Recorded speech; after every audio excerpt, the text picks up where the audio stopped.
Sanhok is a destructible map, a rebalance to the SMG lineup, and solo play for the Win Streak Showdown. All this and more as we dive into the Update 33.1 patch report. First up, it's time to celebrate your chaos, because Sanhok is becoming a destructible map. Starting this update, parts of buildings, props, and key structures can all be destroyed by explosives or the red zone. It's even getting destructible terrain like Rondo. And speaking of that red zone, it's getting a few changes as well. Sanhok is also seeing some changes to textures, terrain, and more. So be sure to take in its new look before you blow it up. Head on over to the patch notes to check out the changes. Next, we've made some pretty significant adjustments to SMGs in an effort to keep enhancing weapon diversity and making sure SMGs have their own signature feel. Hipfire, movement, and OTS accuracy have all seen big improvements for most of the SMG family. In addition, 9mm ammo weighs less now, so you can carry more with you into the endgame. You can get the full details on the changes by checking out the patch notes. The fan-favorite Win Streak Showdown game mode is also getting some love this update. You can now choose to join the showdown solo instead of with a squad. We've also lowered the number of consecutive match wins needed for maximum rewards from 5 to 3. So drop in and see how far you can go. There's also a new Survivor Pass, ranked Season 33, map bug fixes, and more. So check out the patch notes for full details. Update 33.1 is here. So start your win streak, kit out your SMG, and drop into Sanhok like a wrecking ball. We'll see you on the Battlegrounds.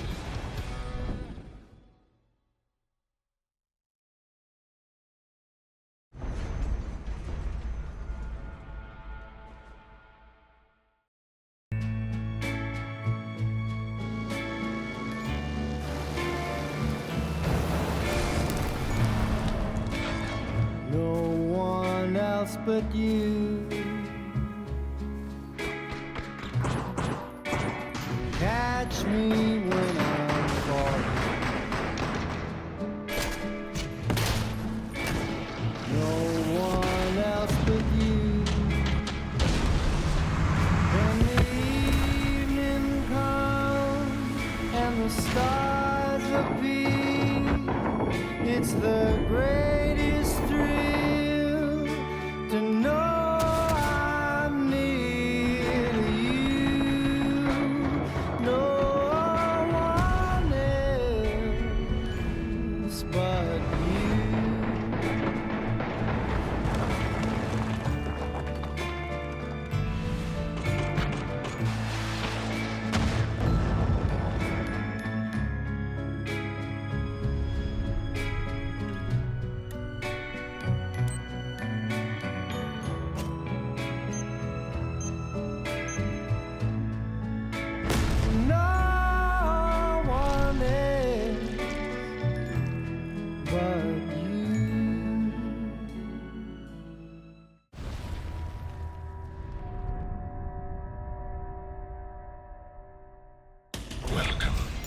is my pleasure to introduce you to Cruiser Chaos. We've set the stage, and Sandhawk stands ready.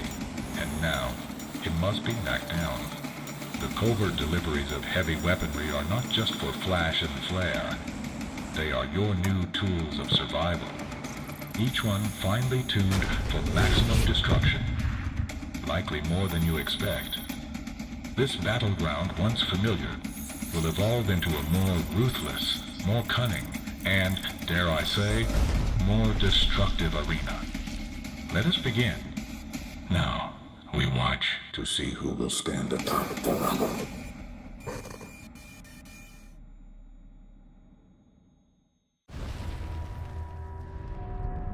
Pixel Chucky have had a chance to reset and bring their whole squad over to this side so they can commit to this fight. Zip-Tie, though, has switched over to a barrel, but that's not going to win up close in the early phases. But who built the arc? Pop out the window, around the side, catches one, catches two.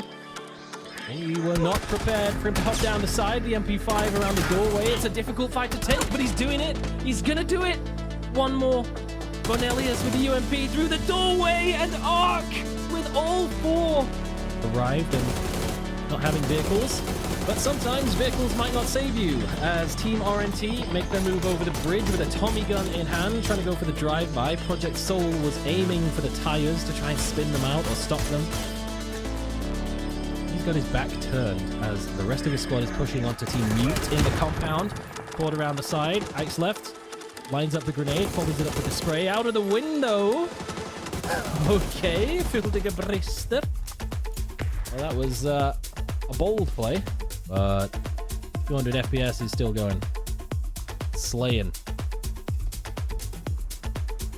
You can kill your teammates to deny them from getting the points. The Dodgers have to make their move now. Peek around the side. I swear that hit him in the face, but I guess it didn't. The Dodgers out from their compound. Now towards the south, Team RGB as well, making a move, but Project Axe left is still hitting shots. Won't be covering the right angle, though. Dimpsey has to get inside it from the side, but Ori Jr. has already pushed up to the tree. He blinds himself and Ori, but it's a little too late. Pushed his way over onto the road. He hits the deck with the P90. That thing is a laser. Gets another. He's got a ghillie suit as well, but it's not enough. A headshot from Ori Jr. Had a little delivery. Usaga, happy birthday. Have a magical day, you ancient, wrinkly bastard. How does it feel to be halfway to 60 years old? Try not to die of a heart attack on stream. Lots of love. PUBG Reddit mods. Oh, there it is. There's that graphic that I was worried was coming. Oh, stop it. Or another, though, they're going to have to figure out something in this fight because the zone is about to start moving. Up top, Poppy Coffee with... That's a Panzerfaust. Okay.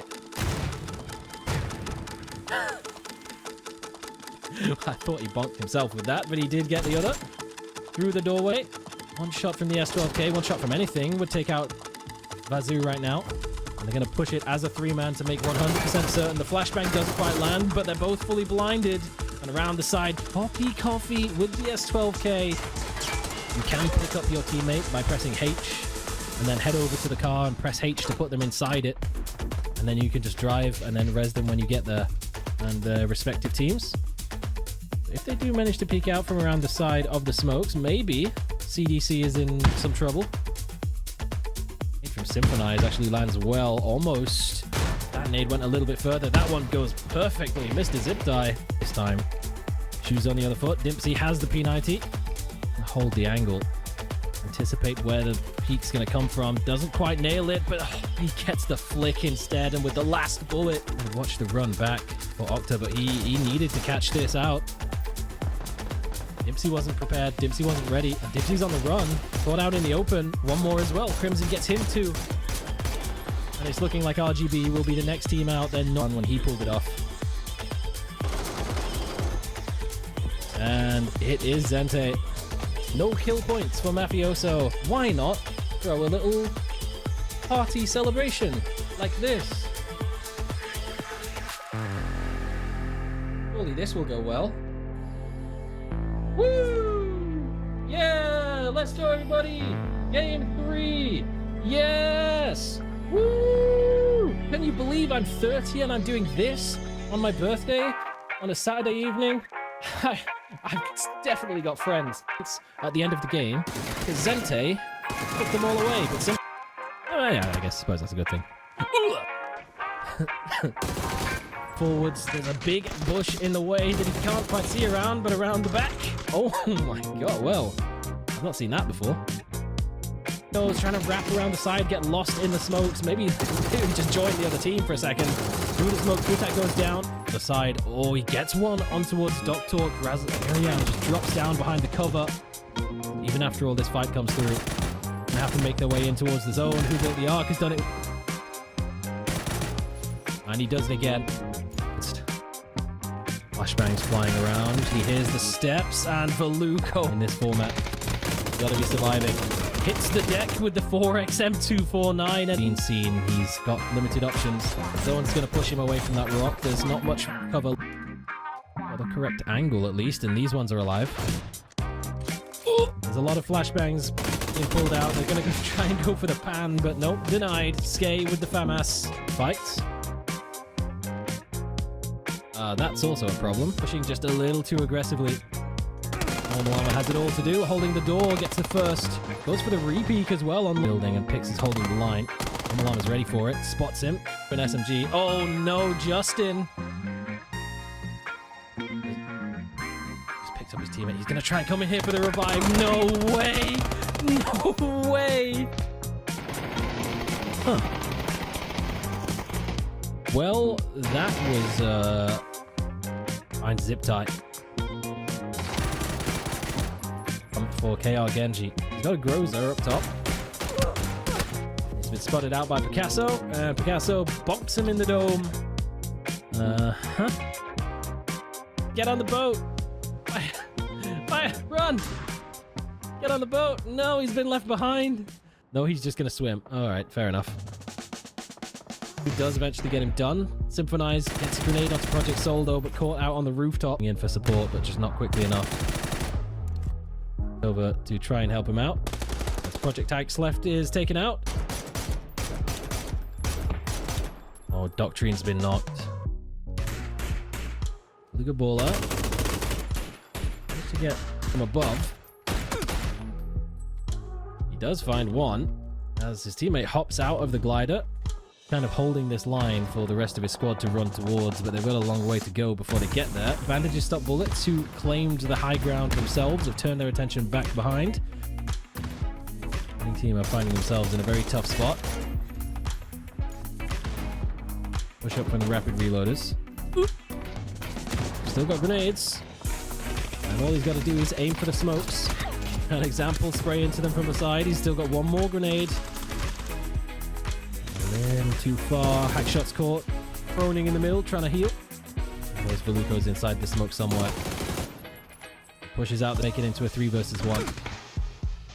As Ronaldo tries to reposition. There's nothing he can do. Crazy's just toying with him with the peaks. Buying time, and Samato gets off the revive. Finish. I still have about an hour left of my birthday.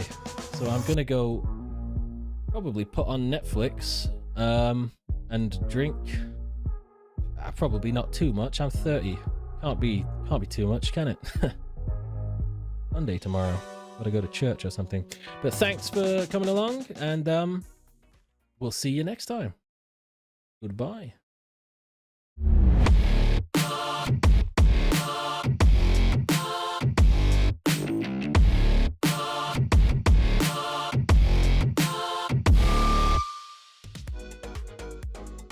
Hello and welcome to the PUBG Reddit custom games, where we have our Holiday Havoc special event. My name is Apocalypse. I'll be with you for the next 5 games, and alongside me I have the absolute pleasure of introducing a man I've known for quite a few years now. He's the first person I ever did casting with, so it's a pleasure for me to introduce you, the man, the legend. It's Darren Gibson. Gibson, welcome along to the PUBG Reddit team. Merry Christmas to you. Firstly, how are you? And are you looking forward to the game tonight? Thanks, I'm doing good, thanks. And it's been a while coming. I know that the guys at PUBG Reddit have reached out to me a few times, and there's just been conflicts as far as my schedule, so it's good to finally be here. And like you said, a bit of nostalgia feeling about tonight, because you and I have casted together a long time ago in a couple of other leagues, and Els, who's involved, we've worked with him before, so it's nice to be here, and I think the games will be a lot of fun. Yeah, the game should be absolutely brilliant. And if you want to get into these games, it's quite easy to do so. All you want to do is just head over to the PUBG Reddit Discord, head over to the Custom Games Info channel, keep an eye on the Custom Games lobby information, get in the game, enter the password, and have all the fun. Now, if you're used to the PUBG Reddit Custom Games, we normally do it in a tournament style. It's really different this time. The format and prize is a little bit different. Gibson, if you want to run through and explain to the viewers what they are. We've got 5 games up for everyone tonight. 4 different types of games, really, which we'll explain to you a little bit later on. There's going to be no leaderboards, so there's no pressure on trying to be the best of the best. You know, we're not going to call anybody out for not having the best performances whatsoever. And as we said, every single game is going to be a little bit different. But the big thing for a lot of you viewers at home that's going to catch the eye is all that G-Coin. Remember, skins equals wins. We got 6 players who'll get 1,000 G-Coin each. And not only that, on the Discord, we're going to be giving away 5,000 G-Coin as well. So much like if you want to join the games, make sure you're in that Discord if you want to have a chance to get your hands on some of that G-Coin. Yeah, and talking of the games, we can bring you over the game list now. We'll just have a quick run through of each game. We'll obviously bring you more in-depth detail before each game later on. So game number 1, Boom Goes the Anger. Boot Camp and Explosions. That will be on Sanhok in TPP. That'll be a squad game. Game number 2, which has been designed by Dells, which is #BlameDell. And we have absolutely no idea what to say about that one. Excuse me. As he does, he just makes it up as he goes along. That will be on Destin. That'll be first person. That'll be squad. Game number 3 is one of 2 part of our absolute specials of tonight. It's called The Kings Part 1. It's an excuse me, defend or attack style game mode where one of our content creators, who we'll talk about a little bit later, will be holding the castle with an army, and the other team will try and take that from. A quick mention there, no killing during phase 1. It'll make it all the better game mode if we stick to that rule. That will be on Vikendi. That'll be first person, and obviously 2 modes. So that will be hopefully a 50v50 if we get full lobby. Same again for game 2. Our other content creator, the Supermorph, he will be the king this time, and we'll just reverse the rolls round and run that once again. Game number 5 is a bit like the Mad Max that we normally run, but it will be called Gator Chasers. We'll be on the airboats. S&G damage is down to 20%. Please only kill from the airboats. Most of the zone, it will be in water, so it'll be a little bit difficult to do so, but don't get on the banks of the shore of where that zone will be. That will be on Erangel. That will be TPP, and that will be squad. So, talking about the content creators, Gibson, if you want to tell the viewers who we have tonight. A couple of fantastic content creators that I know a lot of people in the chat will know well. First off, we got Who Built the Ark. Make sure to give him a follow on X, Twitter, and YouTube to get lots of content. And second up is somebody from NA, a region that I know a lot more just because of recent bias, I suppose. But Suptamore, make sure to check him out. He runs customs from time to time. I've owned him in his customs several times, but look, he's an all-round good guy. And I think the good thing about the content creators tonight is they're vibe guys. They're there for a good time. They're not there for a long time inside the games, but it'll definitely be fun. Excellent stuff, excellent stuff. Yeah, I stopped by the Supermore's stream last night for the first time, chatted him for a little while. Seems like a really nice guy, so that should be fun to see him tonight. So that's the games briefly discussed now. There's also the G-Coin that Gibson's briefly mentioned. You can see that at the bottom of your screen there, 2 500 G-Coin tickets to be won after each game for the lucky winners. And also there's 1,000 G-Coin available for 6 lucky players at the end of the evening. So Gibson, after looking at them 5 games, which ones do you stand out for you? Which might be the showstopper? Game number 1 for me is the big one because Sanhok now obviously has changed up quite a little bit. We've got destruction, and as you can probably tell by the title, there's going to be a few more explosives available for all the players taking part. So the big thing I want to know is are teams going to play strategically and try to get the win, or are we just going to see players trying to see how much destruction they can actually cause inside a boot camp? For me, I know I'd definitely be on the destruction side. I'd be using panzers and just blowing up everything like the old Battlefield games back in the day. Yeah, I'm actually hoping there's nothing left of boot camp. It's flattened. There's just nothing left. And there's a few players just running around a flat, destructed landscape. That would be quite exciting to see. For me, I'm looking forward to the Two Kings games. I've played in a game mode very similar many years ago, and that was brilliant. That was on Erangel this time at the hospital, and the other team had to come across the North George DePaul Bridge. They were all in BRDMs. They all piled out in the couple of buildings just before and started charging up the hill. But that was brilliant to see. So I'm really looking forward to that. It'll be a lot of fun. Oh, sorry about that, Gibson. I'm just about to say we're just going to go to a quick break before we head over to game number 1. So please do not go anywhere.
Hello and welcome back after that quick break. We're not far off going into game number 1, so let's break that down in a little bit more detail and we'll have the thoughts of me and Gibson before we head over to Sanhok and the boot camp. So yeah, there we have game number 1. Yeah, boom goes the anger. Boot camp and explosion. So in Sanhok, the zone was probably going to show itself around boot camp. Enhanced grenades, throwables, destructive weapons, panzers, the like, and obviously we have the destructible terrain now of Sanhok to show us. There's nowhere to be safe inside a building now, Gibson. Not at all. I wonder if we could find our next Tiggleton maybe in today's games, if we can get someone with a mortar with a lot of accuracy. But I feel like it adds a bit more value to the Panzer. Look, I work in the esports side of things, and my opinion on the Panzer is it's far too OP at the minute. Like, if you're a 2v1, you can use the Panzer you cleared out. Now with the Panzer, you can just take down walls. It's like, Yeah, I think there's a guy in that building. Instead of peeking it, let's just tear down the whole thing and see what happens from there. Look, I'm like you. I want the whole thing to be burned to the ground. But at the same time, you'll probably have some players, Dean, who I think will take a little bit of time to get used to the fact that you can now destroy Sandhawk. Like, there's years and years and years of ingrained, I want to say, memory that you can't do these things. So some players might not think about it in the heat of the moment. I think you're absolutely right. I think the muscle memory of taking cover and just feeling safe will be so ingrained in the players that they're just going to forget. I would totally. I've played one game on the Sandhawk and I died to the very thing we just talked about there. It's just thinking I'm safe. I've moved away from the window, and all of a sudden there's an RPG from a Panzer coming straight through the wall, and I'm back in the lobby. I think a lot of players, if I haven't played it that often, are going to get caught out by that. And we mentioned it in the break. I want to see the place flattened to the ground. And knowing Dells, there's going to be stuff everywhere. C4s will be all over the place. And I'm expecting people's FPS to just tank because there's just explosions going on everywhere. That's actually something I didn't even think about. So I've not played any on Sandhawk yet because I'm one of the people who like to just get in and play ranked, so I've not had the chance to explore it. But when you think about the amount of damage a C4 does in general, like if you're inside a building and a C4 goes off, you're going to die anyway. Like, how much destruction is a C4 going to do to one building now? Yeah, I hope if someone uses it. And obviously, if there's a lot of them, there can't be much left of boot camp if, 10 of them go off. It takes a huge, wide, blast radius compared to a grenade or a Panzer. So that's going to be interesting to see. Be interesting to see what you mentioned there with Tiggleton. If anyone's going to be able to use the mortars, obviously, we're in a really tight, close proximity. Is anyone going to even try to get outside? Because outside might be the safest place because everyone's just going to be blowing walls up and everything. Stick a Panzer up on the corner. Sorry, not a Panzer, a mortar on the corner of the compound and just start launching them up at the end. Just hope for potluck, I guess. There was a custom game that I was involved in a while back, and I remember seeing a player throw a C4 onto a car and just drive into the fight. I wonder, could we see something like that done as well? Exactly. We could do, yeah, because obviously not everyone's going to jump straight to boot camp. People might want to, gear up just outside and head that way because this is where the ending is. So we could see a lot of fighting elsewhere, but I'm hoping people just land fairly close and start getting to boot camp quickly and just start destroying walls. That should be great fun to see. Would you be a memer in the lobby or would you be trying to win? That's the question. Are you trying to win this game or are you trying to have fun?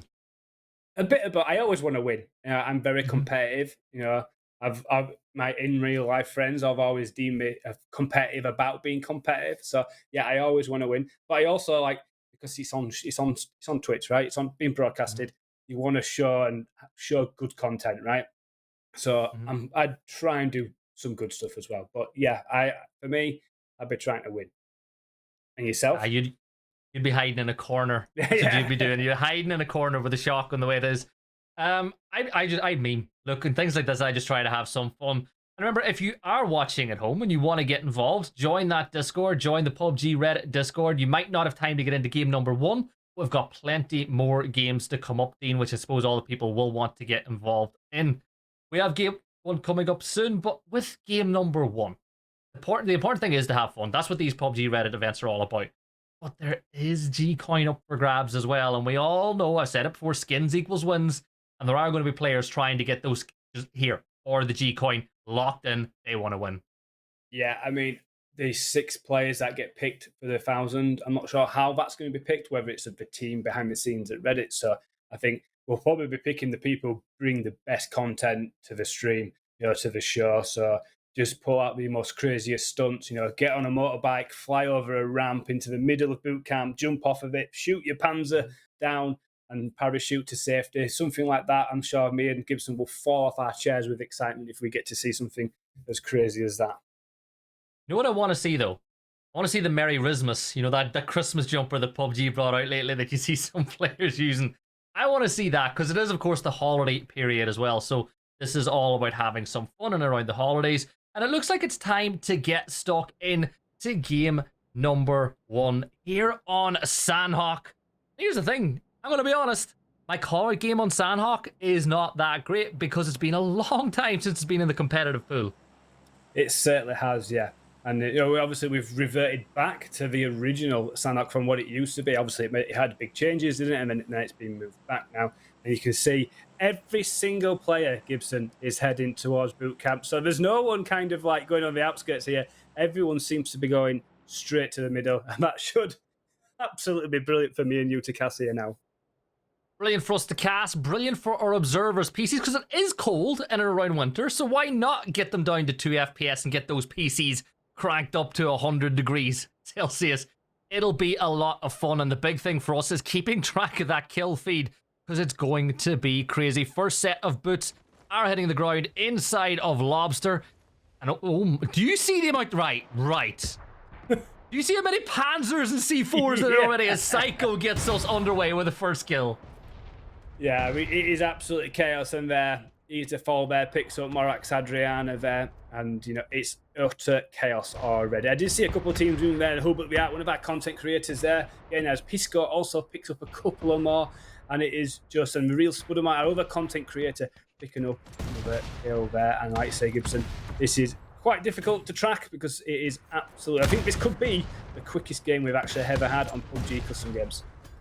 Dude, you've never seen me play a game. I'm usually done within a minute, but favourite to lose will be the first team eliminated, and they live up to their name perfectly as Soup the More and the squad managed to clear them out. And I'm just keeping an eye at the way this damage is unfolding. So a few of these buildings have been leveled to rubble already. And look at the amount of sticky bombs and just panzers already. Like, I don't think there's a single gun in play.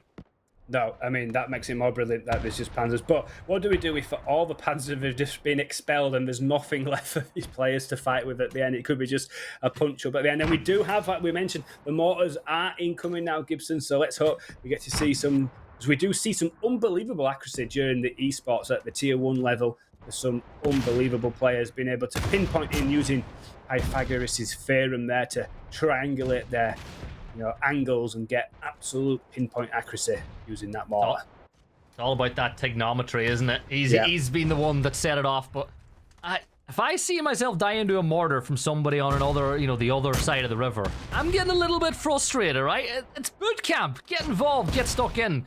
Snow Angel dropping down to 1 HP, but oh no. Oh no. That's Panzer 101 for me there. You didn't peek far enough, and you took yourself out.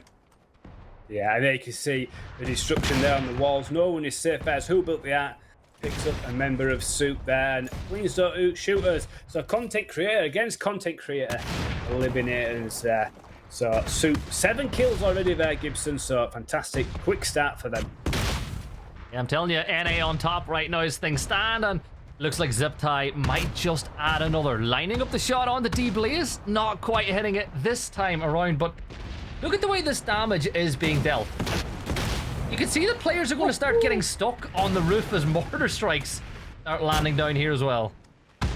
Yeah, it is absolute chaos, and I mean, it's fascinating to see this unfolding. That's a brilliant shot there. I don't know if I did that actually, Moggy. I thought that the kill feed lit up there with Moggy's name. He was Moggy, but he was actually knocked there. His teammate for RSI Pike with the Snowy Chickens. And we're already down to 10 teams as Team Soup here deciding to reside in a building. Oh, a lot of damage there. So we've got Bolino Curino, some name that to say quickly, for the Snowy Chickens. And it looks like he's all out of Panzer Zest. Reverting to the sticky bombs. And, Mr. Ziptie trying to defend here, trying to push. I mean, Gibson, do you know whether the building falls on you and it kills you? Does it have that type of game mechanic? I have no idea if it does actually. We'll find out pretty soon because it does happen that way on Karakin. So, Karakin, yeah. Yeah, so maybe it does. You can see that it looks like Soup and his team they're playing in each other's pockets. Like, they're playing the way you would in a comp game where you're almost playing for trades, but in a game like this, it could cause that one well-placed strike could take down 2, if not 3 members of the team. Moggy, keeping up the good work, gets 1 in there. Speaking of Soup the More and his team, Mr. Ziptie will fall at the hands of that mortar, as some teams are still only now starting to crest their way over the hill and make their way in towards boot camp. Yeah, making their way into boot camp from distance, they're going to have the Panzers. Once they've expelled them, they're pretty up, and there's a really nice shot there by the real Spudamore, taking down. Oh, the sticky bomb! Was it dropped on him? Oh, gets away. That confirm comes in. and now he has to get back to some type of cover or defense there as his teammates try to back him up, and maybe Delves is flying around and just dumping more and more Panzers here, which maybe he's doing. I haven't seen him flying around. As we see Rudden 1, 2, 3 there, picking up 3 members. They must have been in a building, and that building is no more. And they are down and struggling there. The Snowy Chickens, just Ballerina Carino, the last remaining member, stood up. He took himself down. He took himself and everybody else down, as Snowy Chicken are going to get eliminated here as well. And that's the thing. That's what I spoke about with Panzers. You can swing around a corner and just take down everybody if you know you've got other players alive in your team. Lasseground outside boot camp now as Gab's Snowstorm playing it very passive, moving in nice and slow, getting a feel as to what's going on. I feel like they're playing for the win, but regardless if Suptamore and his team win or not, they've been inside a boot camp this whole time. Like, they deserve any G coin that's going to game 1, in my opinion, because they have not given up any ground. Oh my, do you see how many Panzers they have? Yeah, insane. I mean, now that Dell's doing that, you can just expel a few of them. You can just let a few go, and it's kind of a close-range mortar and just hope for potluck as a grenade tries going out there. And it does beautifully, lands at the feet there. Takes down Homer, and the red zone reindeers are eliminated in 7th positions there, Gibson. Yeah, and the Setsujuka is going to take down T. Gray as one member of Suptamore's side falls, but he's there to get the trade on the instant. And smoke grenade going out, and there's Dark Moon Prince with the mortar from afar. And he's took himself. What have you done? What have you done? I can only think he's just maybe slightly changed the angle of his mortar, and it's just hit the tree above him or a building overhang or something. It's just knocked himself there. Unfortunate for him there, but we got, I would nearly said the name, that name nearly caught me out there, Gibson. It just really was slip of the tongue. As we have Cyber number 1 and Lightbite is a caster that we've had before with us here at PUBG Reddit. Survivor number 1, also a caster and moderator at PUBG Reddit, so hopefully they will do well as well. Slinging them sticky bombs over top to our current team that's, I'd say, is in the lead at the moment. It's a good shot there with his sticky bomb coming over the top there. Mr. Zip Tie taking a lot of damage, down to 31 HP. His teammates trying to do the best they can to stop this push coming from Lightbite and Co. So a bit of NA v NA going on here, Gibson. Yeah, the main thing is, though, they've got all 4 players back on their feet once more.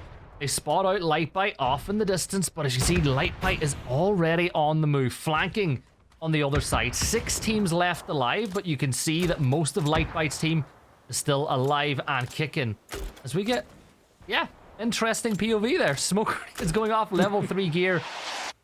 Probably wondering where everybody else is inside of boot camp. This is, of course, Dell's our host. This is Dells just adding to the confusion by just smoking the entire joint. It's making it a little bit more confusing, a little bit more chaotic, as you see people trying to target Dells here, not realising he is invincible currently at the moment. And, you know, he uses that to great effect later on when he just decides to just drop a boat on someone's head or something as mad as that. Yeah, we got Gab's Snowstorm here. We're going to call him Fuchsek. You know, get it right. Give the German Fuchs inside the name. No, we don't want any, as you said, slip of the tongues, as Suptamore and the squad managed to dodge, dip, dive, and dodge their way through the open ground. And there's Dame getting that one onto Lasseground. Mortier will get a nade onto Hodza a little bit further away, but this is a big one. And Suptamore once more. They must be, oh yeah, double digits. 12 kills for them now. Soup's got 5 of his own, 14 players left. And they have just been dominating this southwest side of boot camp. And now they're moving that little bit closer to the rest of the action, as finally it looks like all of our teams are in, or at least around, of boot camp itself. Yeah, the teams that landed on the perimeter there are fighting, currently trying to make their way in. And it looks like we've got a red zone on top of the destruction as well, landed right onto boot camp. I can only think that is Dell's doing, somehow he's rigged the red zone to land there. So any players complaining that, you know, it's just hashtag blame Dell, as we always do here at PUBG Reddit. So we see Dell's in that bottom corner, just giving more stuff out as the Noble Noobs annihilated. And we're down to our top 4, Gibson, of Soup, Noobs, Horn, and Team 42. Yeah, and as you can see, Soup and the squad are locked in horns with Horn inside of boot camp, still putting their targets up. And we asked for complete destruction We asked for this place to be leveled to the ground. We're getting closer and closer. That one. And I think that the level instruction is right in there. You go Suptamore with another knock. Survivor number 1, another VIP of the channel, will fall. Soup deals with him. Now the last 2 members of Han looking for some revenge. Yeah, it's quite the showing here by Team Soup here, being absolutely phenomenal. Already up to 13 kills. I'm already feeling like they're so on form here. They could mop up Han and maybe take the rest out and very get close up towards a 20 bomb. Phenomenal stuff from them. So great to see the Soup coming in for his first PUBG Reddit custom games and putting on a fantastic show so far. You can tell he's done something like this before with the Panzers, because these guys... Oh, Lightbite. What's happened here then? Has Lightbite just been sent into the air and fallen and taken themselves down? That opens the door a little bit more, because Suptamore in the squad should know that they're not too far away. As we get that PUBG Reddit banner up over the chaos of the fallen inside of boot camp. I'm not sure sure what happened to Lightbite then. He kind of fell off something that was only about a metre high. Maybe he's got glass ankles there and he's took major damage, but you see plenty more mortars, panzers to go, as we're still waiting for one of these top 4 teams to be eliminated. But amazing to see Soup with all 4 players still standing. Real teamwork, close proximity to each other, and just working well as a team here to just trade off. But oh, what a shot there by Mr. Zip Tie. One to Rodan, 1, 2, 3 there. Fantastic stuff as another one goes out towards the Lightbite. So Zip Tie looking to tie up this game for themselves. Remember, 42, of course, is our Lord and Savior Dells, I believe. So it is just 3 teams left alive in the action, as haunted loot boxes get themselves back up to a 2. You still feel like this is Super Soup's game to lose. Now, the big problem, oh, that there was close to doing a lot of damage, is still the fact they're playing in each other's back pockets. Like, one good Panzer, one good nade could do a hell of a lot of damage to Soup. Yeah, I just want to give a shout out to Sleaton there, I think, who was observing that brilliant follow of the Panzer round there. That looked absolutely brilliant on screen there. I do wonder whether we'll have a major punch-up. Normally, Gibson at the end of a Mad Max, the last winner of Mad Max, normally has a fight with Dells, as we see Mr. Zip Tie once again taken down over, as Dimay also takes another member of Noobs down. Yeah, going back to my other point is we have a boxing match now. Oh, fantastic stuff there. 16 kills on the board of Team Soup. 16, 1 member of Haunted Loot Boxes is down now as well. They know this game is theirs for the taking. All you gotta do is find where this last player is, and it will surely be GG's. And as you can see, the lines of sight are open now. There's very little cover for Lightbite to play with. And you know what? Credit the Lightbite. Downed 2 or 3 times inside the game, still on their feet as we come to the final stages, and at least guaranteeing a 2nd place. Maybe a little more, though. As I said, 1 well-timed Panzer, 1 well-aimed Panzerfaust, and it might just open the door. It could do indeed. And it just had a little thought, just as that red zone was in there, as a good shot comes out, not doing any damage, whether the red zone would have taken out the entire Soup team there, and that would have been massively unfortunate if that happened. It didn't happen, but we now are down to our last 2 teams, like you say, and Lightbite doing everything he can to try to stop this 4v1, as a good shot goes out and gets the first knock here onto Mr. Zip Tie, who's been brilliant so far.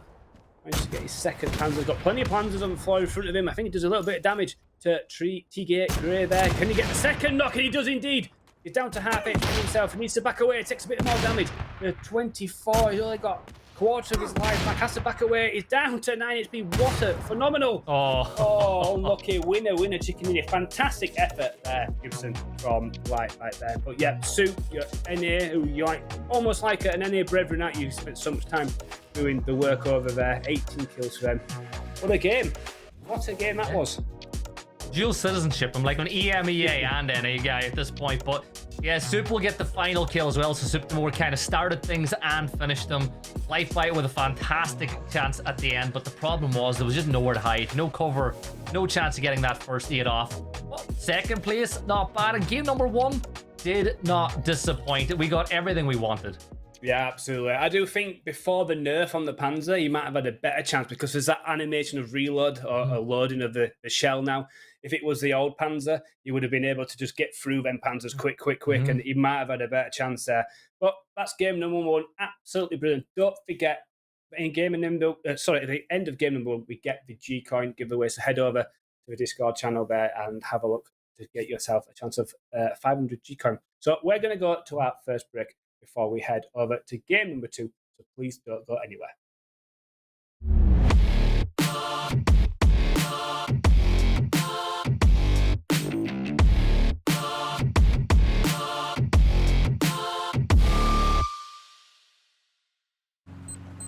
Sanhok is a destructible map,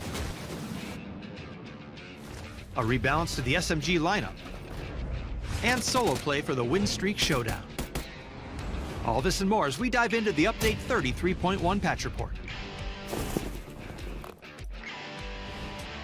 First up, it's time to celebrate your chaos, because Sanhok is becoming a destructible map. Starting this update, parts of buildings, props, and key structures can all be destroyed by explosives or the red zone. It's even getting destructible terrain like Rondo. And speaking of that red zone, it's getting a few changes as well. Sanhok is also seeing some changes to textures, terrain, and more. So be sure to take in its new look before you blow it up. Head on over to the patch notes to check out the changes. Next, we've made some pretty significant adjustments to SMGs in an effort to keep enhancing weapon diversity and making sure SMGs have their own signature feel. Hipfire, movement, and OTS accuracy have all seen big improvements for most of the SMG family. In addition, 9mm ammo weighs less now, so you can carry more with you into the endgame. You can get the full details on the changes by checking out the patch notes. The fan-favorite Win Streak Showdown game mode is also getting some love this update. You can now choose to join the showdown solo instead of with a squad. We've also lowered the number of consecutive match wins needed for maximum rewards from 5 to 3. So drop in and see how far you can go. There's also a new Survivor Pass, ranked Season 33, map bug fixes, and more. So check out the patch notes for full details. Update 33.1 is here. So start your win streak, kit out your SMG, and drop into Sanhok like a wrecking ball. We'll see you on the Battlegrounds.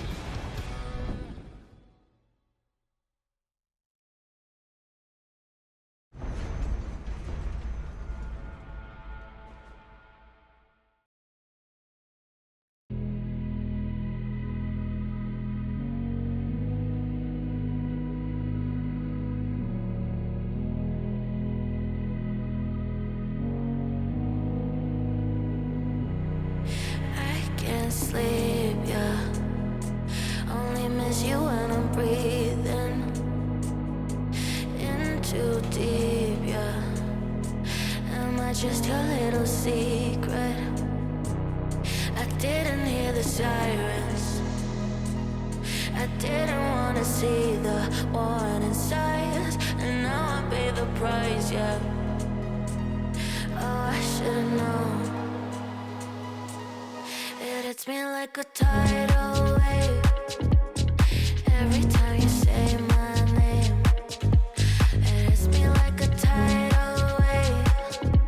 It hits me like a tidal wave. A tidal wave. Tidal wave. Tidal wave. Tidal wave.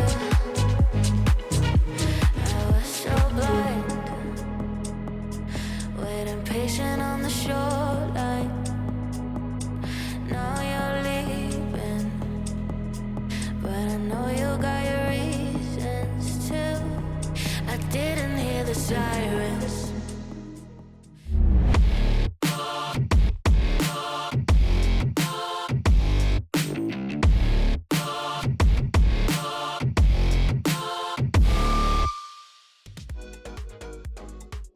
Hello and welcome back after that explosive game number one there on Sanhok. I think everything on mine and Gibson's wish list pretty much happened during that game there. The place was leveled a flat playing field, and there was mortar strikes and just panzers to galore. Gibson, it was a fantastic first game. Yeah, it was a good game to get us up and running, and a nice little teaser for what PUBG, these Reddit customs are all about. And the next one will be just as fun because we have no clue what's going to happen. The only thing we know is that it's FPP and it's on Destin. That's all we know. Everything else is Dell's fault. And you and I have known Dell's for a long time. This is true. I've been in games where circle's been a square. Yep. I've been in games where the circle's been like a rhomboid. Yep. I've been in games where the circle does 100 damage. Like, you just don't know what Dell is going to cook up. Of course, he has taken some suggestions from the community. What are you feeling? Like, if you were given free reign, if you were given Dell for an hour to create a custom game mode of your own, what sort of rules would you be cooking up?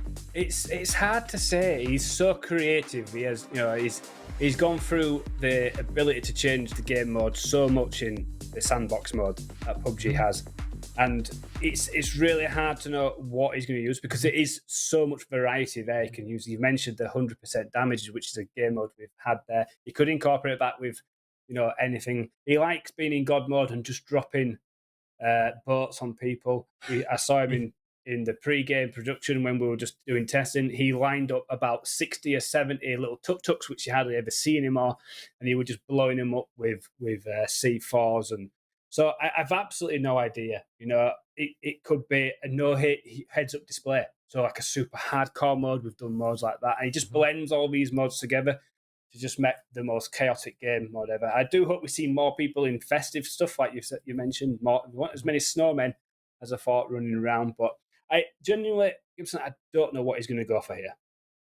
Yeah, if I had my choice of what I would like to do, first off, I love the boats. You spoke about it. I remember racing in a death race once, and I was in first place, and he dropped the boat in front of me, and I lost. It's his fault. I'm blaming him 100% for that. Because that's what we do. It's hashtag blame Dell. Hashtag blame Dell. It's right on my t-shirt. Yeah. Well, so I would love to see a game mode where we get that damage ramped up a little bit more, and you force people to use iron sight pistols. Pistols with like 180, 200% damage, deadly zone. I'd like to see that because I think that, especially the Deagle, I'd love to see it with the Deagle. Yeah, it's these weapons that we don't really use in PUBG. They're there, and unless you do a hot drop and you pick it up because it's the only weapon, you'd never really see them. They're not the meta that we used to. We did several months ago. We did a red dot. I think I was working with Matt Powers. It was a red dot headshot only on K9s. That was extraordinary. The players brought out some of the most insane skill levels I've actually ever seen. It was unbelievable. So he could do something like that. I mean, that was a really favourite game. So that game mode wasn't my favourite. My favourite has always been the LMG game mode where Dell's creates, where it's like 5, 10, 15% damage, and it takes forever to kill someone. They're really fun. But that red dot only on the K9s, that was phenomenal. I don't know something. Some of my favorite hot drop moments when I'm playing myself is when you drop and all that there is like a K9 or a Mosin and a red dot or a hollow, and you hit that headshot. Because I'm going to say, I think that bolties are an incredibly high-skilled weapon. Like, you have to know bullet travel times, you have to know exactly what the bullet drop is, and you get one shot. Like, you've got DMRs, they're brilliant. Players who agree with DMRs are instant kills, but to me, there's just something different about a good bolty player. Like, everybody gets excited when they see like a bolty headshot, especially when it's on a moving target. It is the most satisfying kill in PUBG, I think. I don't know about other games, but in PUBG, because there's, you got a lead time of the bullet, especially in moving vehicles and stuff. It is such a satisfying feeling. So a bolty game mode would be great. But we know he can do stuff with the flare guns as well. He has flare gun game modes where it's them only. So we're just kind of just guessing at the moment. I mean, even when we get in the game, we kind of don't know what's going to be. The players don't, which makes it all the more exciting, I guess. All the more nerve-wracking, I guess, for the players. They don't know what to do. You just go into a game and go, well, what don't know what to expect here. So, yeah, it's going to be pretty interesting to see. I wish there was a way we could go back to, like, proper old-school PUBG. Like, do you remember when the game first came out in early access and everybody was terrified of full auto? Like, everybody was using the M4 and the AK and single fire and tapping it. Like, I just wish there was a way that Dells could up the recoil by like 300% and get us back to the old school days of people being terrified to go full auto. Yeah, because everyone had not mastered that recoil yet. You know, with it being like random as well, it's not a set recoil pattern like some other games. You know, that was the reason why everyone's single tapped. You know, and over the years, everyone's skill ceiling has gone up because everyone's managed to work them out. But that would be a brilliant addition. That's a really good point. Like, you can ramp it up, like you say, 300%, and then everyone's just like cannot control. You know, that'd be fantastic. It's like putting a 6 times on a LMG and just letting rip, right? You know, it's just it'd be fantastic to see. Yeah, you say that, but then there's players out there that we've seen who you give them a 6x and an MK on full auto, and it's like nothing. Like, yes. It makes me sick when I see these guys using the MK on full auto like it's single fire. It's like, what are you doing? I'm too old. My wrists don't move that fast. And look here now, we are into game number 2 here, Gibson, as we see the plane flying over the landscape of Destin here. And we've got 2 zones within one here. So this is a bit like the donut zone he's done before. So players start taking damage straight away as soon as they've left the plane there and land on the floor. You also have a zone on the outside. I've not seen it where they overlap like that. I'm not quite sure what that means yet. A game mode we have done where you have a zone inside a zone. This will be where phase number 2 will be, Gibson, where the smaller circle is. So everyone knows where the next phase is going to be. So if it's like that one, so you take phase 1 damage in this zone, when it reduces down again, and you have the blue zone in the middle, you take phase 2 damage, and then you're also going to get the blue on the outside as well. So it's a bit of a sandwich. So you get like a corridor of a circle round this area where people get crushed together and start fighting. It was me thinking it was a special Venn diagram where if you're on the outside of the blue circle, you love Mark. If you're on the outside of the circle, you love Saga, and if you're in the middle, you blame Dell. Brilliant. Yeah, I love it.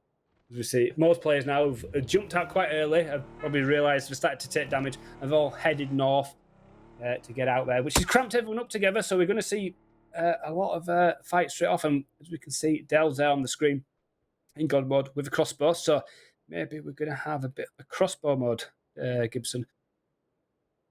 With the blue zone uplink, we love that. Yeah, I'm a fan of the crossbow again. Look, it's a game that's fun in the early stages. As did I see stun guns as well? We're going to get some stun gun action. Yes, you did. That'd be a fun mode. Stun guns, you can only kill people by punching them, but you got stun guns. Be interesting, yeah. And I did see also the self-revives as well. So I wonder if there's going to be quite a lot of them. As Patrick here taking some damage. Gets in his vehicle. Just a solo player on his own. Decided to play all alone here and getting in his vehicle and getting out of dodge. Vehicle with pretty damaged tyres as well, but it's like he's escaped from that town and should be able to get to safety.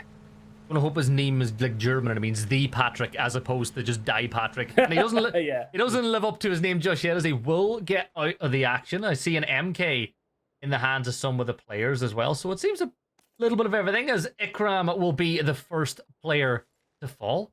And we do have some teams pretty close together, but on the death boxes, right? They had a pretty good game last time. Survivor number 1, inside a chat all the time. You know, you see him on every PUBG broadcast. You see him on PUBG streamers as well.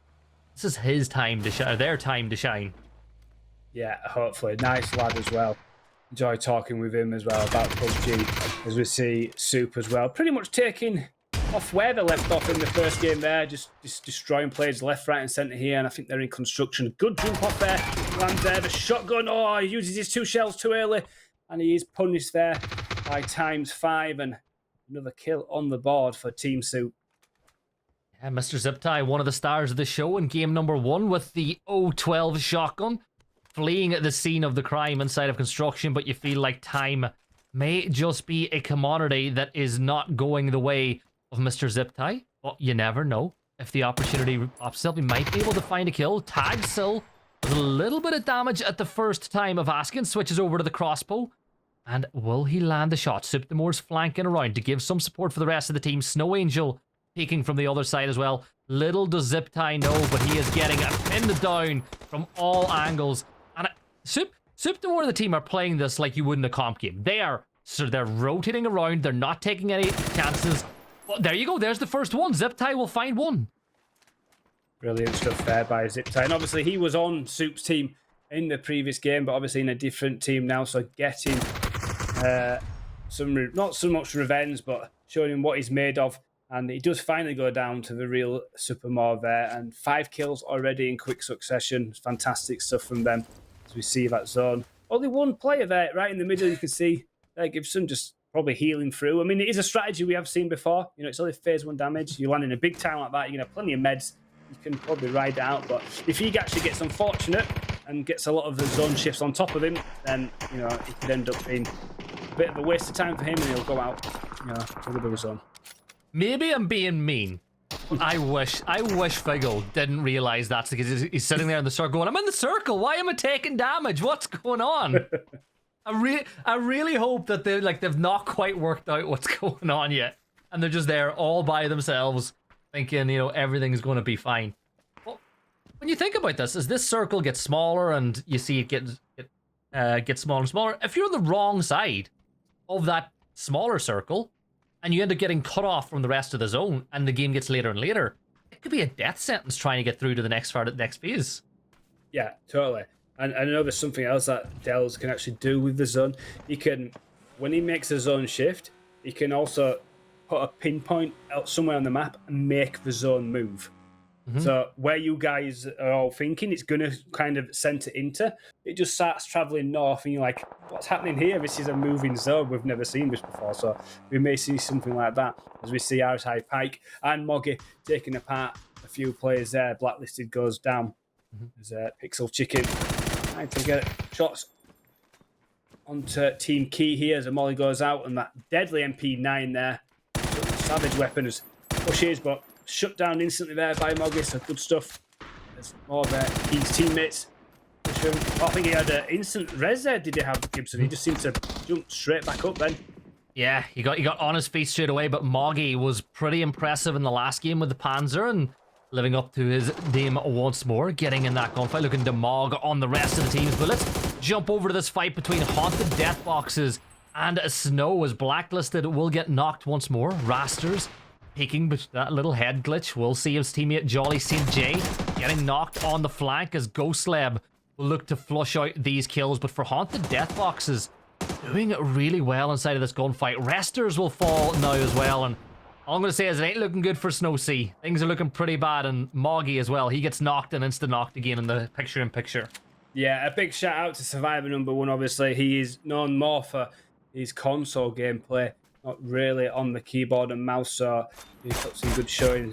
Really good for him. Good to see him. I was there. I keep meaning to have a few games with him playing with console and having him over on the mouse and keyboard to see how he fares. But it looks like he's faring just fine with the Haunted Death Boxes there. And you can see the Pixel Chicken trying to lock in Key over on the other side of the building, as I think Dells may have just given someone a gift in the bottom of your screen. Samajir? I'm not even going to try to pronounce that name with the M249, which I'm not going to lie, I like it. I'm a fan of the M249. I always have been, and hopefully we can see Samajir do some damage with it here as well. Yeah, so I just saw there that they were driving towards a crate there, and he looked like he was going to choose a vehicle. I'm not sure what type of vehicle. Obviously, you can spawn Birdums. It looks like armored UAZ is there, so maybe a little favoritism here for one of our content creators there, all now in a little, I'd call it a semi-armored truck, this, because you can still be shot out of it. You just have to be a little bit more accurate. What even are the rules? I'm trying. I see that there's the oh my god, my brain is just frozen. But it seems like the reses seem to be instant, which helps. On the players, self-reses, yeah. Yeah, on the self-reses, they seem instant, so that helps. Oh, the one guy, Figgle, left Sankarna, and now he's in the blue again. He's have to go south once more. Poor guy. I hope he is heavily looted with meds there. Maybe I can see Dells over the top of him, maybe giving some more meds just to pass him through, because he can decide to end the player's game at any time if he really wants to. You know, he can just panzer him straight out of the game if he wanted to there, as we see Dan Gamer top for the bandages stop bullets. As we see Figgleton here, as you mentioned, deciding to, I thought, he's got a Birdum now. He's got all sorts of choices. He's playing for the Sonics. He's in the Sonics as well. He doesn't know what he wants to do. It's like, you have 29 HP, you have 2 first aids. Yeah, you're going to have to first aid pretty soon. Oh. Oh. No. Oh, no. No, like this. Dale's like, come on. Yeah, I'm helping. I'm trying to help you the best I can. And now he's running away because he doesn't even realise he's spawned another third.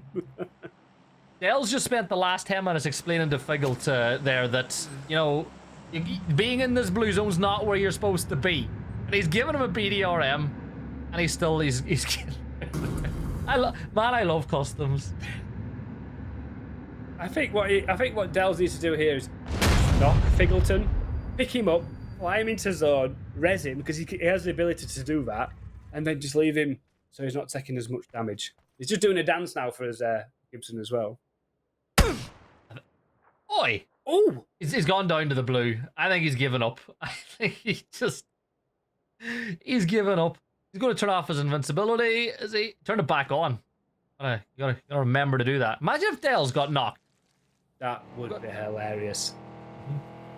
That would be brilliant. Weathered. The closest to a Lamborghini that I've ever been in my life has been using one of them inside of the game. I love that PUBG is able to get these partnerships. You know, you got the Aston Martin one, you got the Lamborghini one. You've obviously got the one with Hyundai with the pony being in a lot of maps, which actually, by the way, have you seen they're bringing out a new pony in real life? Really? In real life in like a year or two. And I'm thinking that maybe we could get the new pony inside the game at some point. Yeah, that would be great. Yeah, I've enjoyed the collaborations with the motor cars and stuff. Were you just told what I was told? You told Yes. to draw on the map. Yes.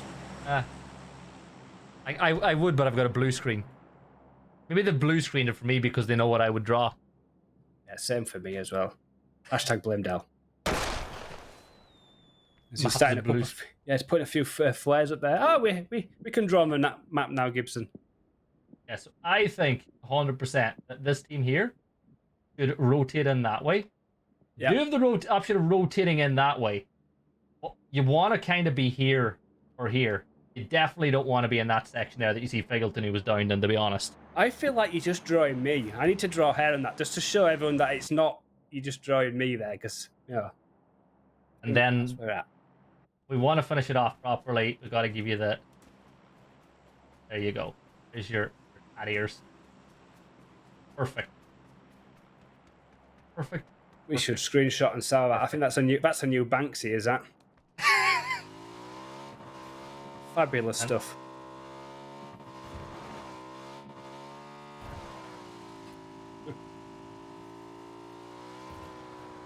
There we go.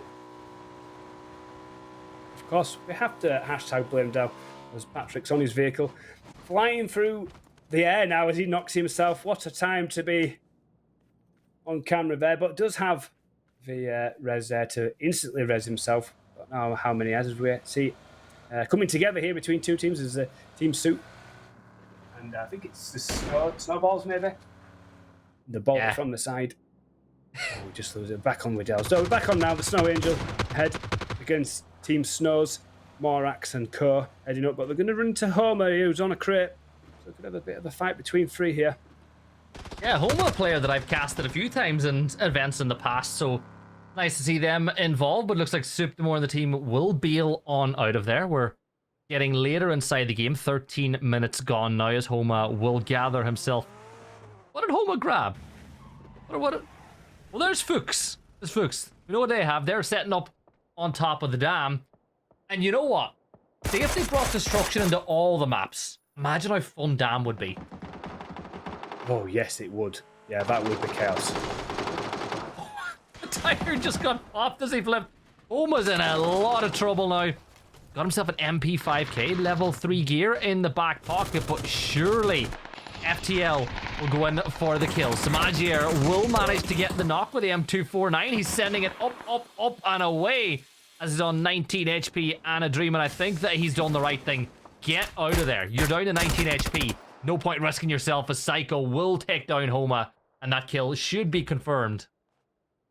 Yeah, nice stuff there to use the tower and that elevation rope to get out of trouble there. Fantastic stuff as Schweppe takes down Patrick, and here we have Samaja there coming out as Gab Snowstorm are eliminated in 15th position.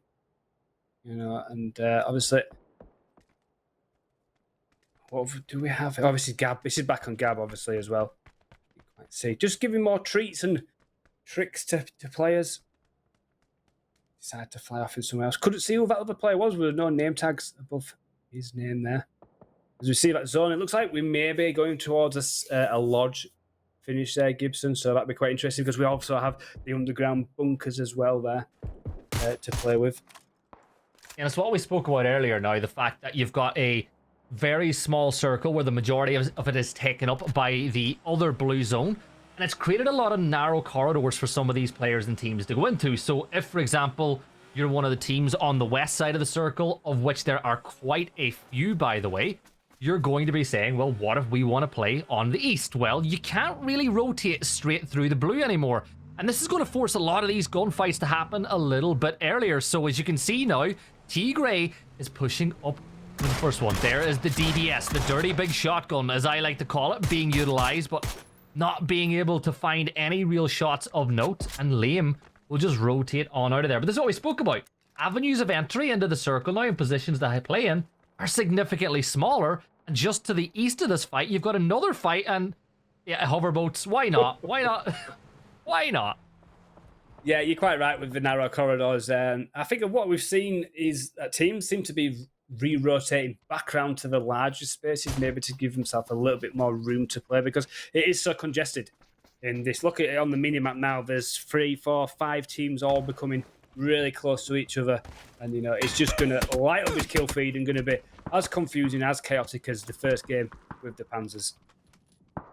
And now bandages stop bullets, finding themselves surrounded on all sides, as we've got 2 of our content creator teams on either side of this battle, but Suptamore in the squad to be focusing a little further north, as Dell's going to land in and get involved and maybe give the gift of life. Yeah, Figgle's gone down again, by the way. I've just seen that as Ravenna is able to find that knock and potentially get the flush, but here is Defal looking push on up, and what a great nade that is by Defal. Down falls chicken dinner chefs, and we're down to 13 teams. Yeah, beautiful grenade there, cooked to perfection there, landed at the feet, nearly in the backpack, and spray through the smoke here by Facade Destroyer. Land something onto Darkwing Prince and his teammate. The whole Banshee stop bullets all cramped up in this building here. A little bit of cover there, landed just in front, so saving grace from Dells from the skies there. Being able to escape there, takes a shot from that MG. P90 in the hands of, I think it's Natari there, I think in the background. Couldn't quite see the name properly.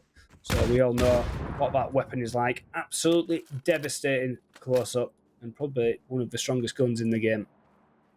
And I can see level 3 gear here as well for Darkwing Prince with the M249. Why not just spray through the bullet and send up a prayer? Hopefully something will get captured, and if you die to this... Yeah, right, I'd be fuming. How did those bullets should have landed? I'd be having words with the bricklayers about this gap in the wall if I was, you know, the owner. Like, that's... Well, do you know who laid those bricks? Go on. Dell. Come on, workmanship like that? Where else would you find it? Oh, I can't wait. I had to nearly walk away then. That really got me, as we see. Team here. We don't even know which team this is. Having a party. I know what song it is, though. You know what song it is. Yeah. Yeah, I'm not going to lie. They've added it into the game, and I've bought it. Oh, right, part of me just plays it on repeat. Stun gun. Stop dancing. Dancing time is over. And you got to get into the circle, and you said you thought it would be a lodge zone?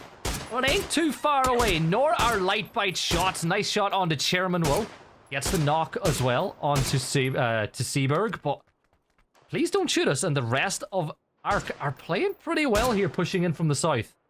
Yeah, we've seen throughout the number of seasons in the more, I wouldn't say competitive way we play the custom games, but we do have a leaderboard with points. Who built the Ark and his team have been absolutely phenomenal. Really meticulous in the way he plays the game. Is Noah quite serious in his rotations and stuff, but you know, not standing out as much tonight, but maybe just having a lot more fun with these games than he's been doing here. As we see real couple more there. Oh, just getting his last bullet out of the chamber there to take down Ravina there, and that opening knock on against favourite to lose. So at the moment, it's they are favourite to lose with that player down, but with these instant reses, it's not the usual game that you used to. You can't just push instantly and think that you're going to have a knocked player to deal with along with a res. As that FAMAS nearly rips in, takes away the sofa apart, but he's shut down there by Ravina Gibson. Yeah, Subreddits peeks over the edge. He's going to get the knock and the flush, but Defal is there. We'll get a trade on the Snow Angel. Is DBNO now as well, as these two teams battle with the blue on its way into this fight now as well. Phase 5, so it's not going to tickle the way it used to, as the C4 will be used to get the knock on the Snow Angel, who, as you can see, back on their feet once more. Patlon holding the off angle. T-Gray will fall at the hands, but Sil is looking to get some revenge. Defal will take down Subreddits, one of our content creators. Will get traded back the other direction. Patlon gets Snow Angel back down to low HP, but the blue zone has done so much damage to these players. Look, they're taking 3 damage a second. They're struggling to get in. At this point, it's just trying to get as many kills on the board as you possibly can. Yeah, Snow Angel there managed to use 2 reses in quick succession and got back up once again there. So unbelievable stuff with them instant revives there. I'm so glad they're not in the normal game, because that would be ridiculous to be able to just get back up on the feet in quick succession. He ran out of bullets by the time he'd be able to get the flush. So this blue zone though, Gibson is ticking away quite heavily, as you can see. Just 2 seconds before we go into phase number 6, and it has moved away from Lodge. And down to still 13 teams though, so that's quite impressive. We're in phase 6, 32 alive, so it's almost like a comp level game is this at tier 1 to save us this many alive in phase number 6. Yeah, but as you can see, 5 damage a tick now inside the circle for Sil, who's trying to push their way in. Lightbite on Team Arc is looking to get a couple of kills confirmed. Lightbite was asking a little earlier if we captured them soaring through the air and breaking their ankles in the last map. Well, yes. Yes, we did. But let's see if we can capture them getting some kills on the board. 2 already for Lightbite. Let's see if they can add a few more as they look to lock out BSB on the edge of the circle, with Samagier not too far away. Yeah, we had Samagier early escaping from that tower, trying to land some damage onto Hutch frags there, trading a little bit of damage each way, but gotta be careful there. I can see Soup at the top of your screen on the minimap there, seal times. As Who Built the App gets a knock onto... Oh no, I think it could be a confirm actually. Don't see the knock symbol. There you go. There's the confirm. There is the confirm, yeah. On Dan Game at top. Someone trying to take down Delves there, falling out of the sky. I wouldn't shoot him too much, because he could just turn around with a Panzer and send it through your helmet. But you see some boats as we do as Hodoza. Taking down Hutch frags as Who Built the App. Trying to get the res here. I doesn't need to, because everyone seems to have a boatload of self-revives in the backpacks. Yeah, why not? Maybe that was it. Everyone gets a couple of self-revives, but blue zone's there. As you can see, it still does that 5 damage per second, so the armored UAZ will make its way into the circle now as we get closer and closer. We're going to actually kick away from Lodge as things stand. A few teams over on the east side of the circle, not much for them to worry about. But yeah, that's a boat. You can't really use that, Queso. Queso con Queso. If you could seal the boat on land, I'm sure Del... There you go, Queso. Bending bullets takes down Hamster on the other side. Blue zone. Yeah. Nice kill confirmed. That's what my aim looks like, but I don't actually get the knocks. Yeah. I just wondered whether you were seeing the same thing as me there, with the slightly observer bug on that ADS there, as Super eliminated in 10th position, so managing not to get back-to-back chicken dinners here, as we see Sky Eric here trying to push in onto Who Built the Ark. Iceberg does go down as Lassie Ground picks up Samasia there with a grenade, finally confirmed. Pixel Chicken eliminated in 9th position. Yeah, zone gets a little smaller again once more, so everybody's got to work their way in. Phase 7. Probably doing 7 damage per tick now, if it's following the trends that we've seen over the course of the game so far. Eric, MP5K, remember, we've got the buff to SMGs now, so you do ADS and little bit quicker. The hip fire is a little bit more accurate than it used to be, and the damage modifier is that little bit better once more. So we will see people using SMGs later and later into games. But for Sky Eric, you're sprinting through the open. You're one shot away from getting knocked, and well, he's dodged, duck, dip, dive, and dodged his way to this rock. He might just get the first aid off, and I think he just about gets there, but he's got... Oh, never mind. Never mind. Ghost Leb's there, gets the knock, but we'll have to be quick to get that flush. Yeah, I'm just watching on the minimap as you was talking then, just the movements and stuff of who built the arc. It does look like they're starting to pick up that form that we've seen throughout the year in the actual custom games that we host. It's meticulous. You can see it's the strategy behind it, late playing here. And now, if we can just see on the mini-map, within the mini-screen there, you can see there's no blue zone within zone there, and I can see a number of teams diving for the centre of that now, as it's probably going back into a normal type game, as we think we just missed a beautiful arm shot there from Stegus Kaka. That's some name to say there, Gibson. But Adriana will get a knock with the M24 onto Fook's sake, and I don't know if you noticed but Dell's been putting C4s onto BDRMs and sending them in towards the circle. So keep an eye on it. Keep an eye on it if any of them will manage to get a knock or a flush as the game goes on. Adriana took a lot of damage. The vest has now been removed, lining up another headshot with the M24 and pops the shot, but I think he might have just caught the arm, and then Setsuga is there to get the knock the other way around. A lot of problem here now for Snow on the edge of the circle, as haunted loot boxes are now putting in a lot of work on the south side, and there'll be another 2 knocks. Dells is gone as well. He's not going to take part in this game anymore. His job is done. But you gotta say it, are we going to have another content creator game win back-to-back? Well, anything like I've seen Noah and his teammates play before, it's highly likely. All very skilled players as well, but there's still quite a lot of life here, and it is utter chaos. You see Ghostlair picking up as many points as possible. I don't know why I say points, it's just habit from just getting a kill. There is no points involved there. Spots out another one. Oh, did not land any damage yet. Or that time. Or that time. Or that time. Survivor number 1. Hang on. You know bullets do better if you actually shoot the person. There we go. Has Delve turned off damage on bolts, maybe? Survivor took no damage from that bolt. From Adriana. Maybe. You might be onto something there, as Eric will get the knock on the left, swings around the corner. Another kill confirmed. This is a 3v2 v1v1 now. Ark, who've been playing oh so well, find themselves down to just a mere 2 as Battleground Holidays will see their final player, Eric DBNO. Surely he's going to fall now as the blue zone is there. He won't get time to self-res. It's a 1 versus 3 for the win. The blue zone is there, and I think Haunted Loot Crates are going to take the win, or at least they should take the win here. It's a res off. It's an absolute res off here, and I think we do have as winner who won it. On the death box. There we go. 13 kills. That would be 23 points, which is what I would be saying right now if this was an actual event, but alas, it is not. With this not being an official event, Dean, it means that all you viewers at home, if you want to take part, you certainly can. Remember, join the Discord, !Discord in chat. Be sure to accept any rules that it asks you to follow, and you can find your way into our last games, because we've still got 3 more games to go on the night. Yeah, absolutely brilliant stuff. 2 wonderful games to start off the evening. But before we go to a quick break, don't forget, just below us, head in to the Discord to try and get yourself a chance to win some free G-Coin. So that'll be it for us after game number 2.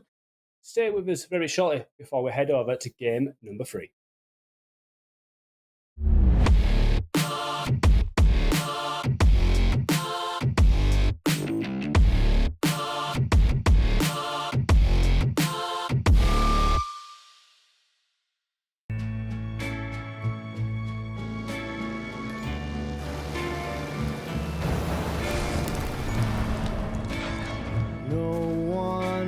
But you catch me when I'm falling. No one else but you. When the evening comes and the stars appear, it's the greatest thrill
Hello and welcome back to the PUBG Reddit Holiday Havoc special event.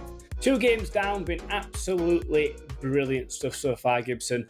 Hope you're used to your esports type of thing. This has been quite light-hearted and a lot of fun to watch so far. Yeah, look, that's what it's all about as well. Like, people have to remember that the gaming industry as a whole, whether you're playing competitive in esports or not, is meant to be fun. And custom games like this allow people to have some fun. You know, you get the opportunity to play against players you might never get to play against or with. And you get to get yourself on a broadcast and get casted by people like me, you, Saga's done it in the past, Mark Power as well. Didn't actually get to say happy birthday to Saga, so happy birthday, Saga. Yeah. We saw you had a great time in the last customs. But all in all, it's just a fun thing to be involved with. And even more fun is that little song we got in the intro. I feel like I should have a massive set of subwoofers behind me for the bass because it's got a good thump to it. Has got a good thump, yeah. And yeah, 2 games that have been absolutely brilliant. And now we're heading into like our 2-part like super special game mode here, something that I cannot wait to see here, Gibson. So the Kings Part 1. It's a defend or attack that game mode. It'll be an FTP on Vikendi Platoon. This does come with a bit of a rules, which we'll get onto just shortly. We're actually going to get onto it right now. If you want to take this away and try and explain what all the players do here. Yeah, so basically, a lot of people have described PUBG in the past as violent chess, and this is essentially a game of chess. You gotta protect the king. You got to keep the king and queen alive, you know. So what are we going to do? Well, we're going to give them a castle to defend. The king is also going to have better weaponry than anybody else with a Lynx and, of course, a P90 with plenty of ammunition. Not allowed to change their weapon at all. You got to land in the zone, and you've got to defend the castle. Now, gentleman rule, don't kill anybody inside of phase 1, or else you will be removed from the game entirely. And if I'm not wrong, the kings can be brought back, but you still if the king dies, you lose the game regardless. Yeah, I believe that is the way, and it's the game mode I cannot wait for. As you see, phase 1 there, both sides land and gather their loot. At the closing of phase 1, Team Honor is expected to be in the castle. Team Courage. If you're not used to these team names, this is the names when you do platoon mode, it's either Team Courage or Team Honor. Team Courage is expected to be at the edge of the zone. But basically what we're saying is everyone who's on Team Honor land at castle or just around castle, because there probably will be enough loot because Dells is probably going to spawn that in, hopefully. Or get in the castle, speak with your teammates, defend whichever bridges, from windows, rooftops, whatever you can. After phase 1 is closed, as it says there, game on. Team Courage can attack in any possible way they want, and Team Courage can defend however they see fit to keep their king alive. Following phases will start to move fast and instantly and close slowly. And I work in multiple different esports, and one of those esports is very much about defending an objective. So the way I would like to see teams do it is not defend the objective. You know, basically the king is your objective. Defend them. Don't all bunch around them. You got to set up different lines of defense. But how do you win the game? You got to kill the king. If all of Team Courage is wiped out, Team Honor is victorious in defending the kingdom. And as we said earlier, the king can be called back, but the victory will go to Team Courage, even if they do manage to wipe Team Honor if the king falls. And as we said, the host will drop extra defending items at the center of the castle. But here's the question. What sort of defensive items are going to be laid down? I want to see tons of shields. I want to see a wall of vehicles being used as like a setup of defense. I want to see trench warfare. There's loads of ways you could do. There's now obviously the additional of the inflatable boat. That's a brilliant strategy to stick that in a doorway. You can spawn that and deploy that inside a building. No one's getting in that. If you do it in a certain way, you can't even get into the boat to pass through it like you would do a vehicle with like quick seat changes. So that is very similar to a folded shield, as you just mentioned, but it can't be shot and like folded back down again. So I'm hoping to see some really creative defensive ways how to defend this castle. But here's the thing: if someone does that, do not be surprised to see C4s dropped by Dell. He's not going to have any time for that. He's not going to have any time for bicycles inside of doorways either. But I want to think about how you would actually play this game mode. So as I said, you got to think about it like defending an objective. And there's a lot of different mindsets about doing that. Some teams will like to just set everybody up in a really small space and protect it. But I'd like to see your king. So in game number 1, I'd like to see the king set up lines of defense. Have a couple of players in this section, a couple of players in that section, and have it so that if one team's under fire, another team can fall back and help it, and basically set it up so that it's trench warfare. You got checkpoints, you defend it checkpoint by checkpoint, you fall back when you need to, because at the end of the day, only one player matters in this entire lobby. You kill that player with an arm or any type of a sniper because they peek a little bit too much, you win the game. So defend that objective. Yeah, I mean, if the king gets a little bit ego and starts peeking out of windows to try and, I don't know, micromanage the situation, he could get bolted straight out the window and lose really early on. What I'm interested to see is how the attacking team is going to come to this game. Do you scout out and try and see, they look like there's a couple of players early in that spot, and then you group up as a full strength and hit that point head on at the weaker spots that you might have spotted out? And try overrun it in one full fell swoop? Or do you kind of split your team up and send 5 here, 5 there, and come at different angles to try and do it? There's loads of different ways. Do you get on gliders and start coming in from the sky in your parachutes and stuff? There's so many different ways to come and attack this castle. It's going to be fascinating to see how it unfolds. If I were in charge of the attacking team, what I would do is spend the first, phase, well, technically second phase, scouting it out. Try to find the weak points in that defense. Don't take on any gunfights whatsoever. Just scout. Work out what's going on. Send 75% of your attack force at the point that you think is the weakest. And then once the rest of those defenders start going to help out, you send 25%. You send those hidden guys on the other side with a bit of a backstab and try to flank the attack. It's all about moving those defenders out of the way and creating an opening. And that's where I think communication is going to be key. Because remember, there's a lot of players. Not everybody's going to be in the same VC because it's just going to be chaos. So it's about communicating properly, identifying the weakness, and taking advantage of it.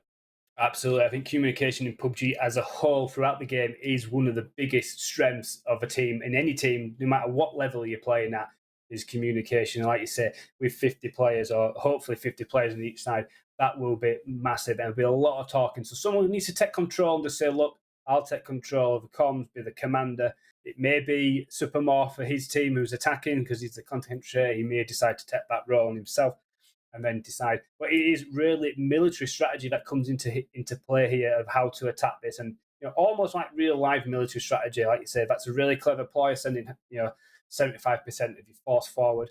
He could decide to send 50-50 from either side. We're not going to know until we see it actually happen. It's going to be absolutely fascinating to see, and how the defenders are going to react to that as well as it unfolds. Right. You're in the Discord. You've had your speech. You've got the players riled up and ready to go. What song are you playing as you march into battle? Are you going for Flight of the Valkyrie, old school style? Or do you go for something a bit more, Vietnam feel? Maybe Fortunate Son would be a good one to get going. Or, you've always got some Leonard Skinner that you could play as well to get people going, like, what's your song to get people pumped going into the fight? I mean, I'm not Scottish, but I would certainly have the Braveheart background song as he's doing his speech, having all his players in front of him, and he's traversing across the front of them, and he turns around, shoots his gun in the air, and they all just charge over the bridge or over the frozen lake. Obviously, there is a frozen lake in this Gibson, so there's no water to slowly pass. Anyone can get from anywhere on this. So yeah, I hope we kind of see some fun antics like that, and they put on a bit of a show to the whole thing as well. Yeah, you'd really play. You'd use that flute Titanic song from TikTok. Get everybody really pumped. No, this should be fun. If you're wondering why the game hasn't started yet, it's Dell's fault. Dell's done something wrong, and we gotta wait to get everybody up and running. Look, he was too busy trying to find some weird way to create concentric circle star zones for people to worry about. But as you said, it's defending the castle. Is it going to be a literal castle? Are we going to use one of the castles then on the map, or is it going to be mostly just a random building like Alamo, or somewhere that Dell's just decided, that'd be a fun place to see people attack?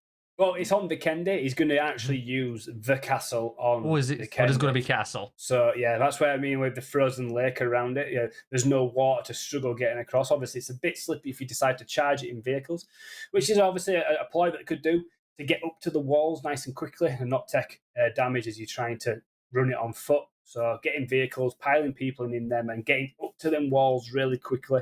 Obviously, there's players probably going to be looping grenades over them walls. Maybe mortars would be a really good strategy for the attacking team to just try and get people indoors in cover. Blue zone grenades are going to be probably really key as people are defending buildings from windows and all sorts of stuff. I mean, the strategies are almost endless, to be honest, Gibson, here, and which way it's going to go. Defenders should use vehicles to cut off the bridges as well, but I think smokes will be very important. If you're attacking, you need those smokes. You need to create some form of cover to get everybody up and running. We're about 35 seconds away now from that first game getting started. I'm going to ask you for a prediction. Are we seeing Honor or Courage winning? Will the crown be defended? Or will we see Suptimore wrestle that crown away and metaphorically take it before he has to defend it himself in the next game?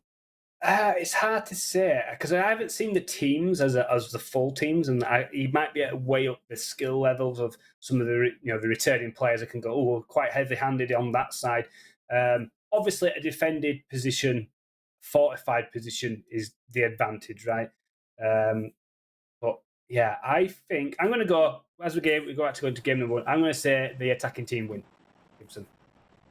P90 and the links for the king kind of swing it for me, and it's true, yeah. I always think it is easier to defend an objective than it is to attack. Like, for the most part, crashes in comp usually go the way of the defending team. Obviously, as you said, blue zone nades and stuff like that can change it up a little, but it is time to jump in. Remember, viewers, phase 1 is passive time. It's like, remember back in World War I when they had the Christmas Day armistice where they just didn't shoot. They played a game of football. They had some fun. That's what phase 1 is. They're going to get ready. They're going to have some fun. Once phase 2 kicks off, there's no holds barred. All the reins are off. You can get stuck straight into the action. Yeah, as you see, the bulk of the force have landed towards train station here. And you can see here that there's a bit of a curve here. So like you say, some of the forces have gone around the south. Whether they have actually listened to Suptimore, I don't know who's taking charge in there, but you can see maybe they're just going to have a couple of sneaky people just come in nice and quietly and start to open up and have entry knocks from other positions there. You see the full force is landing, and that actually looks fantastic there as we see about 25, 30 players dropping into castle there. Hopefully there's plenty of ammo. I know Gels is going to drop lots of stuff there as well, so it's going to be a lot of fun as this Gibson. I wasn't sure if I read the rules on whether or not the attackers could land inside of castle or whether they were told to stay out of it, but it would have been nice to maybe see one or the two of those attackers say, you know what, we're going to land inside of castle because it's very difficult when there's so many players. So just keep an eye on all those parachutes and work out which are friendly and which are not, but it looks like for the most part. Okay, we got some player comms. We got some player comms, but early stages here. All the forces are basically all the way around the circle except for the eastern front. All quiet on the eastern front. See what I did there? Yeah, I did. Nice pun there indeed. As we do see one player inside the zone there. Obviously, it's fairly away from the castle. I would have liked to have seen a player maybe just try open up really late in the parachute and just scout and just be able to give info. Maybe sacrifice himself. Say, I can see a lot of players in this building and that building. Maybe land on the church spire really late and just hide there. Not actually do anything with a weapon, but just give out intel, and just be a sacrificial lamb, because we see all the gear being dropped there. And like you say, Gibson, I mean, you mentioned it earlier, there's folded shields all over the floor there to stop coming through any doorways as possible.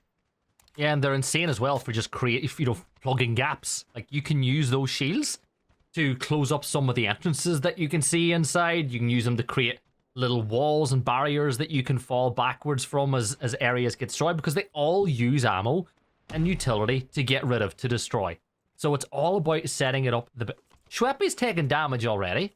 Not quite sure what's happened there, Schweppy, but the next question is, do you set it up where you've got snipers on the walls with long range weapons, and then you got people up front using SMGs and ARs, or these are all little things these players have to think about. An energy drink.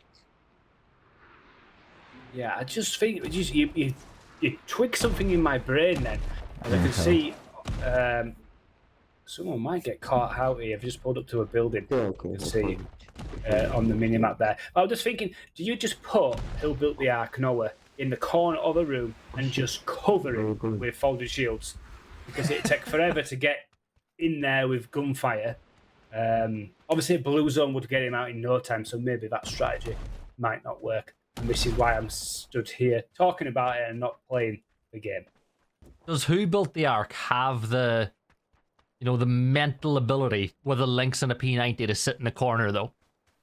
I think Noah, yeah, he does. He's meticulous. He likes to win, and I think he will have a quiet game to make sure he wins. But with that gun, God, it's so good. He's the Lynx. Like, we know it's so overpowered. Mm-hmm. You want to be spotting people. I mean, he's going to have a level 3 gear, so unless they've got an arm or a Lynx himself, he has that first chance to have a peek, to have a look at someone. He can ego peek. Like, at the end of the day, if you've one player playing beside him, so like a personal guard, he can ego peek the windows and get rezzed. You can sustain knocks. Now, don't be taking him to the bedroom. This is not that type of a game. Gibson, behave yourselves. Just look at the minimap. I can see a red dot player. Someone has snuck in on the wall already. He's just there ever so quietly. I don't know who that is. I don't know if the observers can just have a little look, but there is someone. I think he's on the northwestern wall. There's a player buried within all them name tags. If they attacking. I'm sure there's a player there. I'm certain of it. Among Us, one of them is sus.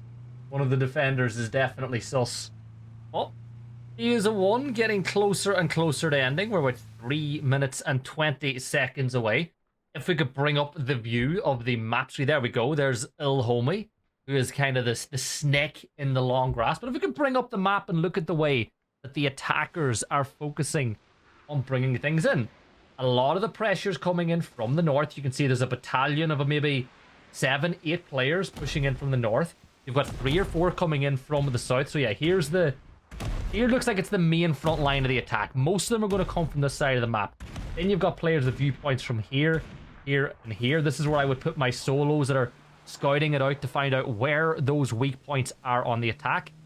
But in reality, if you want to breach a castle like this, the concept of everybody pushing from all sides at once does not work. You need to have an iron fist pushing in from one side of the map, and then 1 or 2 people trying to find the vacant spots that creates on the other side to sabotage it from the inside. Yeah, and just as you were explaining that, we were just talking about Noah and what he might do, and he came out and took 2 people straight in, or knocked him instantly with that Lynx as well. So he's not hiding in the corner. He's a commander who leads by example here, and he's taking the fight straight to Spudamor's team.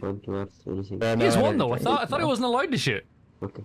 Oh, I believe he can shoot. That's why he's got the guns. Yeah, but phase 1. I thought phase 1 was. Oh well, I don't know if that may have gone out the window because it's quite a bit of time to the end of phase 1.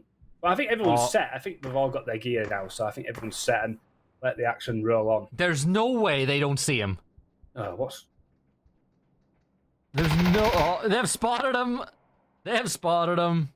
The infiltrator has been spotted. He's going to get interrogated now. Where are your teammates? Where are they pushing from? And it looks like, well, phase 1's out the window. Yeah, we've got teams. The engagement has started. And things are up and running. 54 players alive now. Half of them defending, half of them attacking. You've got defenders on the high ground peeking up over.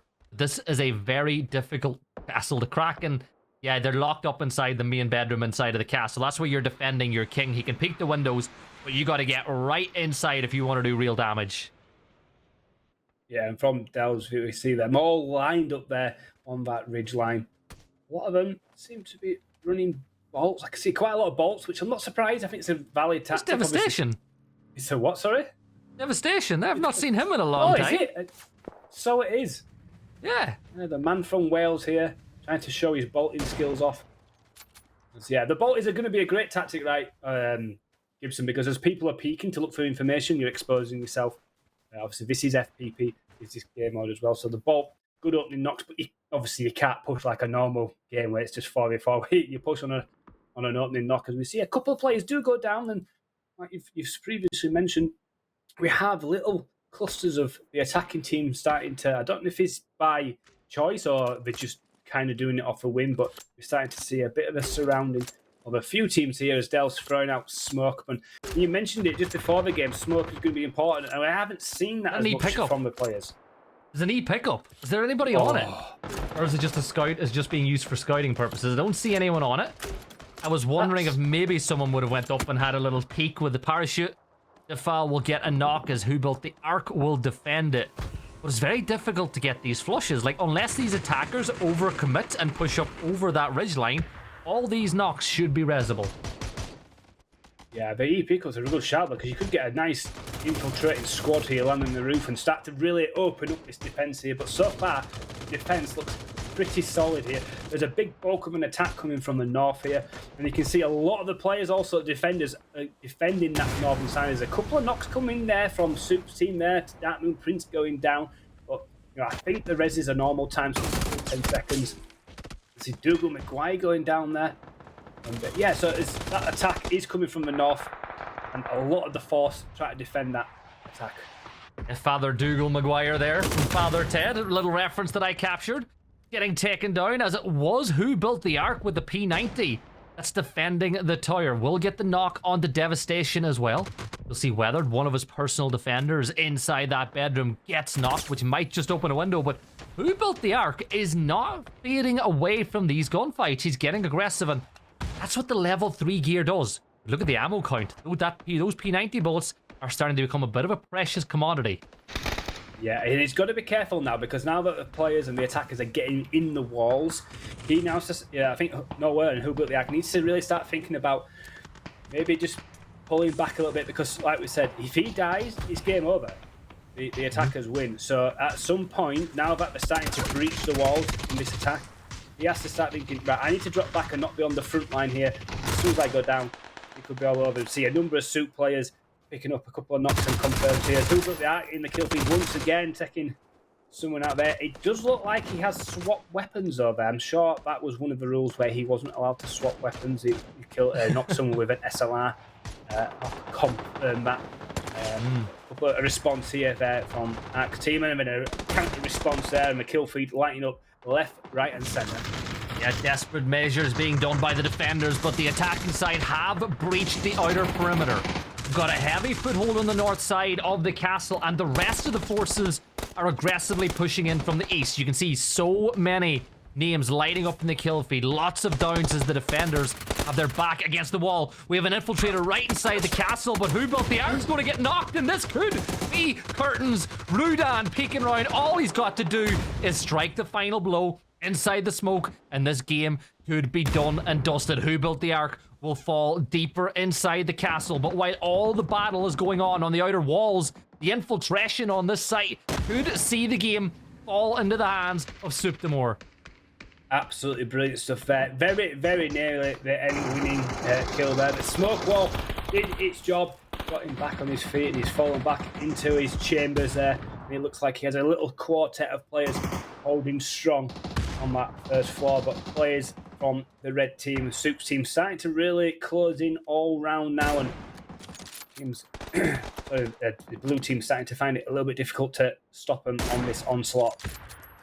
And if you look at the map, they've actually isolated the main defender, so most of the forces now pushing on the northern side of the castle, as you've got a pocket of defenders on the south side of the castle, but they've got to become the attackers now. They've got to push their way through Soup and the team to rejoin the fight. They need to realize what's going on this battle for the north. You've got 3 to 4 defenders keeping them honest on the side to make the kind of cut off that retreat. Who Built the Ark?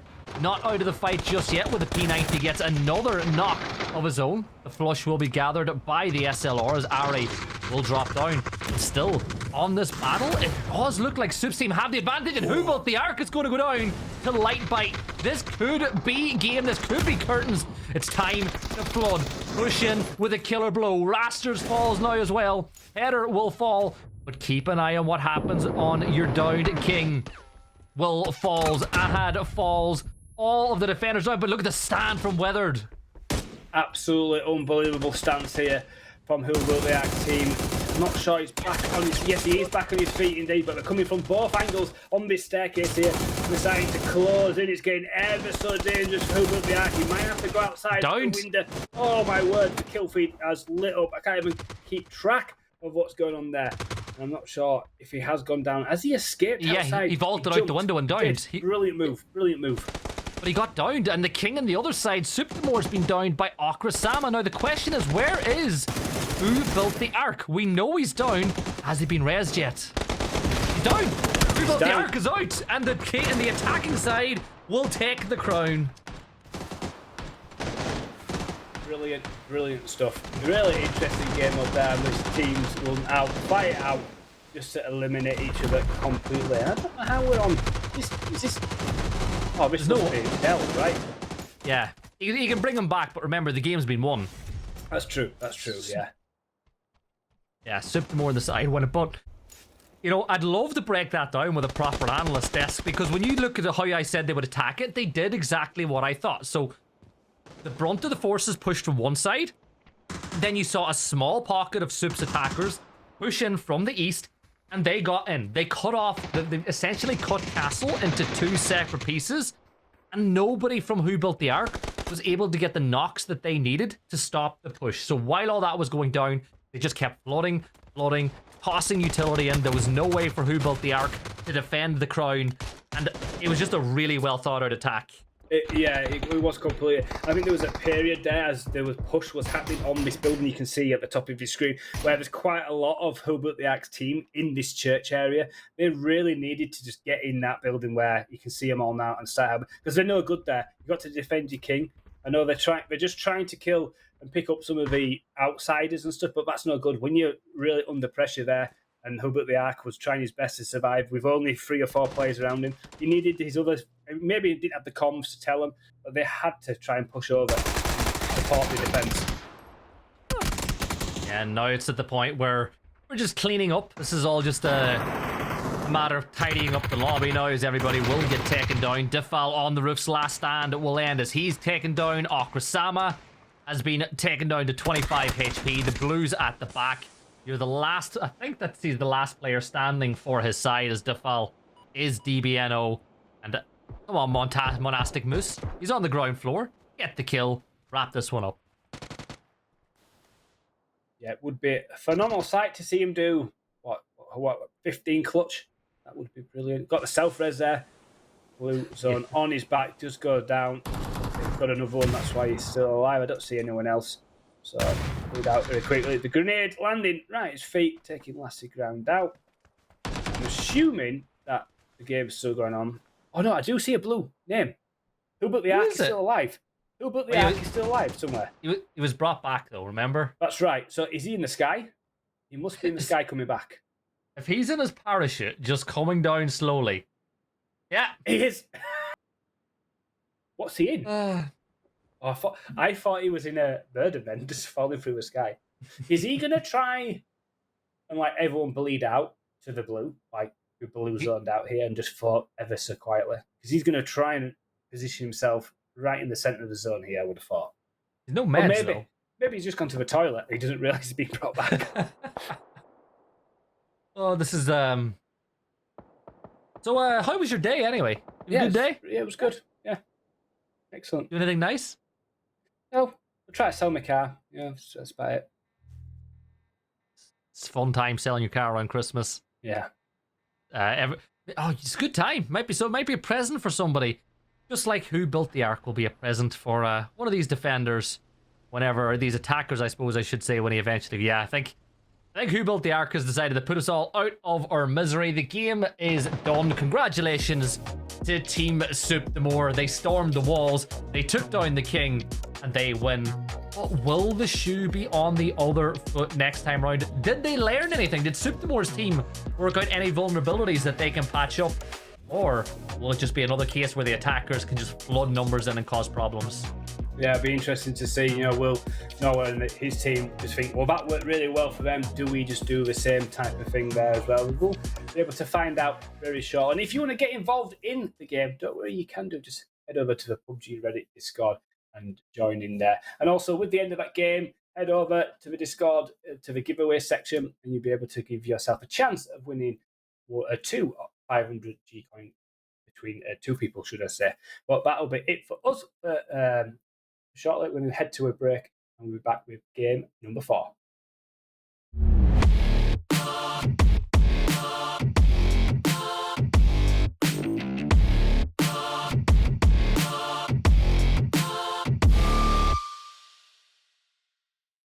Welcome. It is my pleasure to introduce you to Cruiser Chaos. We've set the stage, and Sandhawk stands ready. And now, it must be knocked down. The covert deliveries of heavy weaponry are not just for flash and flare. They are your new tools of survival. Each one finely tuned for maximum destruction. Likely more than you expect. This battleground, once familiar, will evolve into a more ruthless, more cunning, and, dare I say, more destructive arena. Let us begin. Now, we watch to see who will stand atop the level.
and welcome back after that fabulous game number 3 of the Kings Part 1. Well, we're not far off doing Kings Part 2, where it's roles reverse, where pretty much everyone who was attacking is going to be defending, and everyone who was defending is going to be attacking. And Gibson, we just spoke just before we went off to break how that might play out, and are they going to pick up any tips? No real need to go through any of the rules, and I think it's exactly the same. It's just more about how the strategies of these teams are going to play. Is there going to be weaknesses? Have they found exploitations within the structure of Castle that we might be able to get into? Again, we could go through for about an hour explaining how different ways we could do this. Look, it was a lot of fun to watch, and see, there's a bit of a civil war in the Twitch chat as well, as people are pointing fingers, saying the Geneva Convention was broken, rules were broken. Look, it's as simple as this.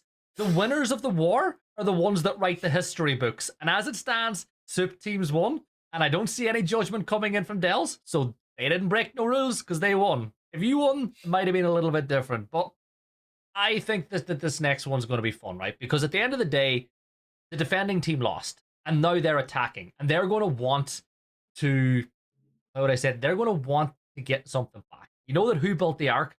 His ego is going to need a bit of a rubbing now. He's going to want to win this game so that he can say at least they split the tie. Well, you know, they split it 1 each. Yeah. If he loses this one, he goes 2-0 down to Suptimore. It's NA on top. Yeah. Yeah, absolutely. You know, but now both teams have had an experience of how this plays out.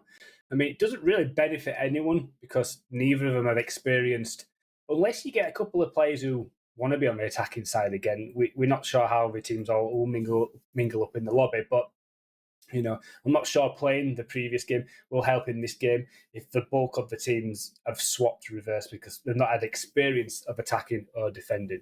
But, you know, it's all right for us saying, and it's easy for us to see all the players moving around, you know, and attacking from one way. It might not feel like that during the game. Look, obviously, it's really different with boots on the ground. So the defenders will have no idea that they had 75% force. So they have no idea whether to send 75% of their force in the attacking. So may see a completely different strategy from who built the Ark. And you have to remember there's 25 voices in there as well. Like, what was it? There was 54 players, so we'll say it was 27 players per team. You've got 27 players in each team from all around America and inside of Europe and maybe further afield. We just don't know. And some people might not speak English as a native language. Some people might speak louder than others. It's very difficult to communicate whenever there's that many voices in the channel. And you said that you had a look and that Suptimore had at least 10, 11 people inside of his VC. That's difficult to keep a hold of. It's very hard to keep the communication lines clear and to keep them clean. And I think that's what it comes down to. The team that communicates the best and finds the best way to keep those communication lines the way you want them to be will get the win. And it kind of ties into something you said during the break. You played a Nations League a few years ago where it was 50v50. And you said that communication was one of the more difficult things inside of a game like that. It was the most important thing. You had to distinguish who was in charge of the comms and just filter down there.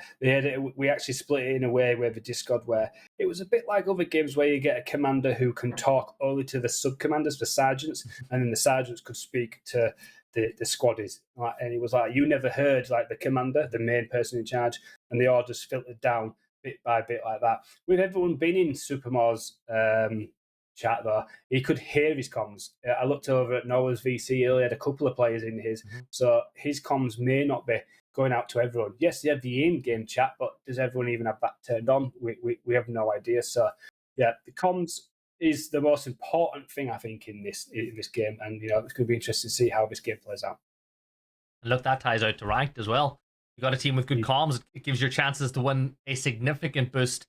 But it is time to defend the castle once more. This time around, it will be Soup and his squad that are defending the castle. For the viewers at home who may have missed the last game, it is as simple as this. Soup's team, half the lobby, are in charge of defending Soup's life. As long as Suptimore is alive, they can win the game. He will have a P90, a Lynx, and level 3 gear. But once he dies, it is game, set, and match. It is all over. If you're on the other side of the scale, you stay outside of the castle for phase 1. You can kill from that point on, but the objective is simple. Kill Suptimore. It could be 1 against 30. But if you hit that shot and you get that kill confirmed, your team wins the game. Somebody could be a hero. Yeah, just to get rid of any confusion, you do see Who Built the Axe team logo heading to Castle. It is actually Soup de Mort heading there. They may not have got in the right lobby teams here. So it is the Red are attacking again. I was expecting it to see colours reversed, but it's not. I can see that Soup de Mort is heading to Castle with his team, and Who Built the Ark and all his team heading to other major cities. I think everyone went to Train last time and looted up there, but so maybe a bit more slowly and cautious approach here from Who Built the Ark. Yeah, I think for the viewers at home, instead of saying team names, because it might be confusing, we'll say blue. Yeah, red and blue. Blue the defending team, red the attacking team. That'll keep everybody nice and up to date. But the last team we saw defend the main building, the northern building of Castle, was where they kept the king. Do you feel like there's a more advantageous part of Castle to keep the king safe? Looking at it now, possibly it is one of the... You got to find the biggest spot to have everyone in with the least amount of entrances. You don't want someone where you can come through the roof, you can come through the floor, 6 or 7 different doors or windows. You need somewhere... I'm just thinking of the film 300 when everyone came. They just blocked up the pass. You know, the bottlenecked all the forces into one little area. Something like that may work. Obviously, we have weaponry in this game that can nullify that, like the Blue Zone grenade. You also don't want to be super boxed up together because a grenade or a panzer could eliminate 10 people in one go. So it's a good point. Without looking at Castle more as an overview, I don't really know if it is where they was the best place. Soup de Mort and his team may have a completely different idea and decide maybe the church side, which is on the opposite side of where Who Built the Ark was defending. It's a toss-up. I mean, this is the church area now, but again, you've got lots of places to get in here, and it means lots of more entry points for the attacking team. I mean, you do siege casting, so and you that's all about breaching and entering in different locations and stuff. So you're probably even more better qualified to answer that your own question, I should say. Yeah, so basically what you want to do is play somewhere where there's the least amount of points of entry, which you kind of touched on a little bit earlier. Now, the building to the north that was defended on the other side, it had a major flaw. And that flaw being that just inside the first wall, which was very easily breached, there's a stairway that leads directly inside that building. So you don't really have a very good way to defend that section of the map. So then you got to think about what areas have the easiest part to defend. Arguably, the towers, the spiral stairs. You get the Soup de Mort up near the top of the tower, a few guys near the roof, then a few guys at the bottom defending it, and just play your life. It's very difficult to push that section of the map. The church in the south, again, I think it's not a bad spot, but as you can see where Dells is looking right now, you've got an early easy access spot inside that building as well. So you've got to think about what's the hardest part of Castle to actually crack.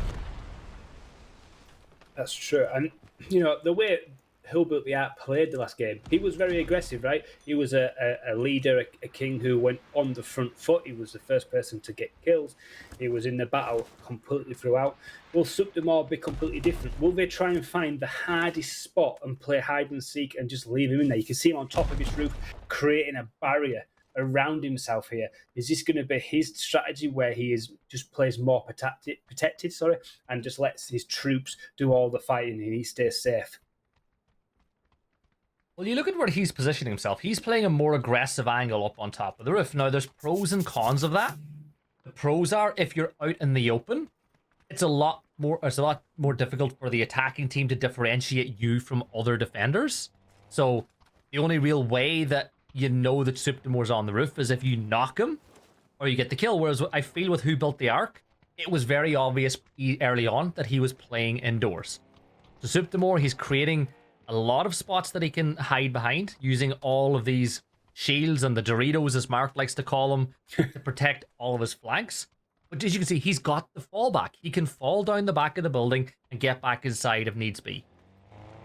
Yeah, he has multiple escape routes there as well. And I think you just touched on there that people would know where Who Built the Ark is. I think having the massive defenders in one spot as well, that's almost a cue as well to say that's where the king is as well, because that's where the main forces are defending. Is he going to be a bit like, guys, just spread out from me, leave me on my own, be a little bit quiet so it doesn't look like I'm here, kind of falsifying where his actual position is in castle? Maybe that's something that he's discussing with his team. Yeah, I think so. I think that's what you got to think about. Now, I'm looking at the map, and it's very similar to what we saw last time. The brunt of the forces, just on cue, we get an angle. Brunt of the forces on the north, then you've got Ghost Lab down towards the south. So this is the part where they should be scouting and working out where the soft spots inside the defense are. It looks like we've got the first bit of damage being dealt, as I believe that the Geneva Convention is being broken once more, and the first gunfights are happening by the northern gates. Yeah, it's kind of a sporadic type of attack here, where it's just a few players. It's not the way I would certainly command this. I'd certainly get all the players together. If they're just gone in ones and twos here, it looks like into the zone. Obviously, they're not at castle just yet. But I would, if I do have comms with them, I'd be saying, let's just group up and then go from there all together. Instead of just kind of feeding 1v1s, as that's a really unfortunate knock there as Wolfie takes down Hutch Frags with his own deployable cover. Yeah, it happened in the last game too.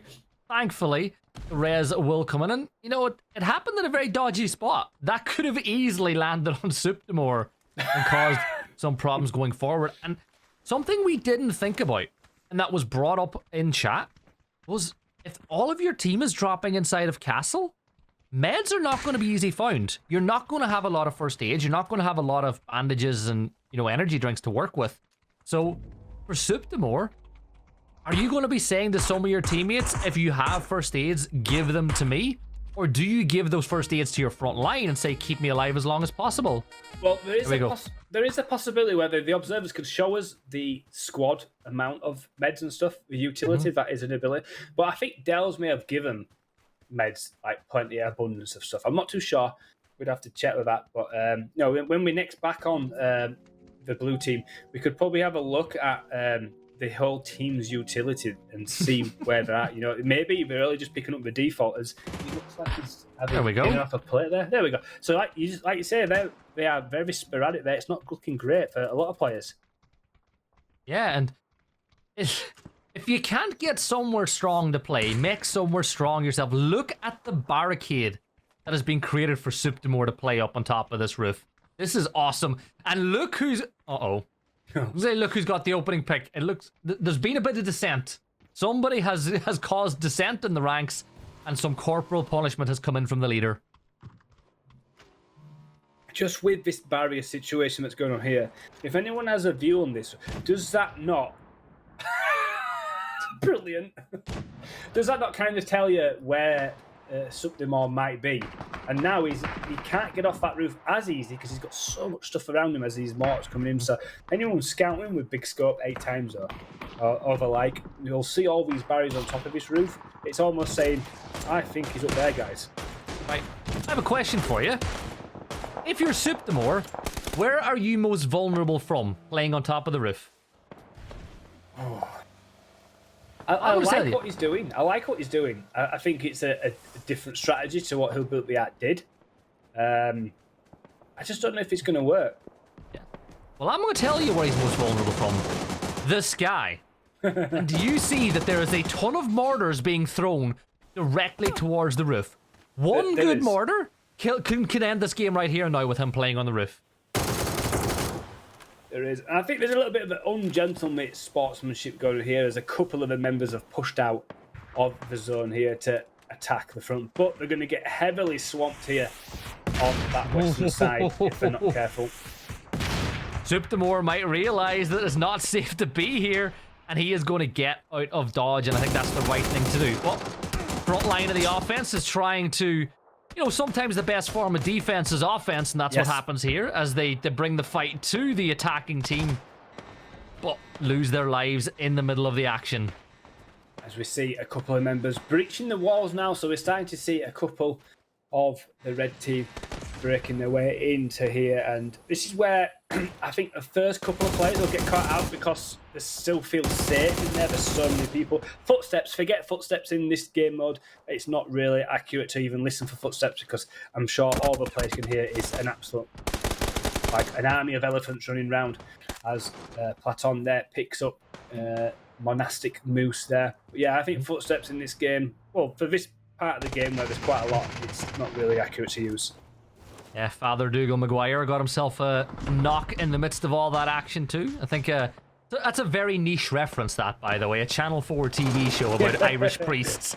For the viewers at home, they're like, why does he keep saying Father Dougal Maguire? Yeah, I'm old enough to know it, yeah. Dan Gamer on top's name won't be said for much longer by the looks of things. Have weathered. There we go. Save Divinity. We'll get that kill confirmed. Mr. Ziptie gets a knock as well. I'm going to say it. It looks like the attacking or the defending side has the early advantage in this one. They're the ones that seem to be getting more of the knocks and flushes. Yeah, I think it's too separated. Is the attack coming from the red team here? It's spread out at the moment, and I think the defending team are just managing to be able to deal with it. You know, we mentioned, certainly you mentioned in the first round, the attacking team came in full, like not full force, but heavy force at the northern side, and it just kind of overwhelmed the defensive team. And then the tactic that you quite rightly thought about is that a side force came in from that eastern side and just managed to break open from behind and open the blue team up.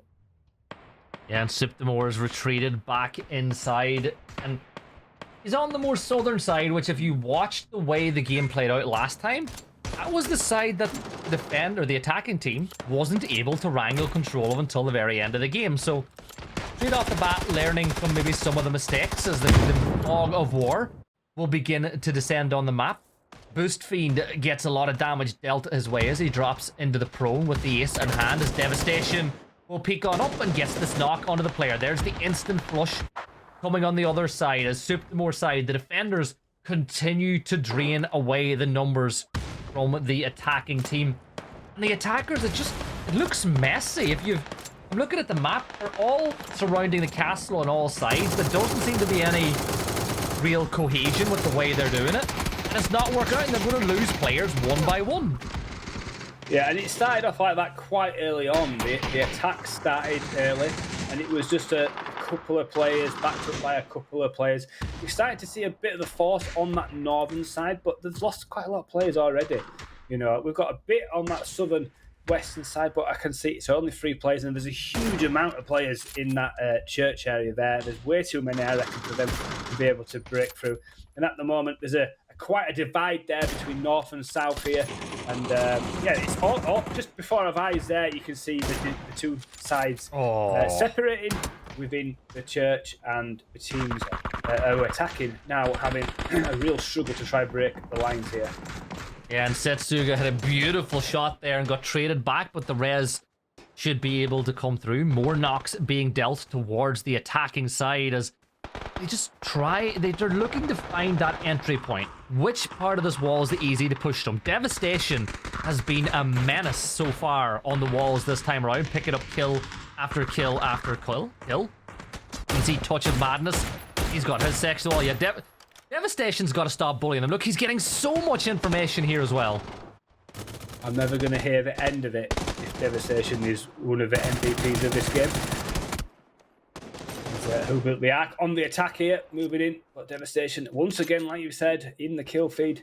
The best players as he just go down there, and I've just cast a curse at him, so I'm not even going to say sorry to him, but that was very unfortunate for him.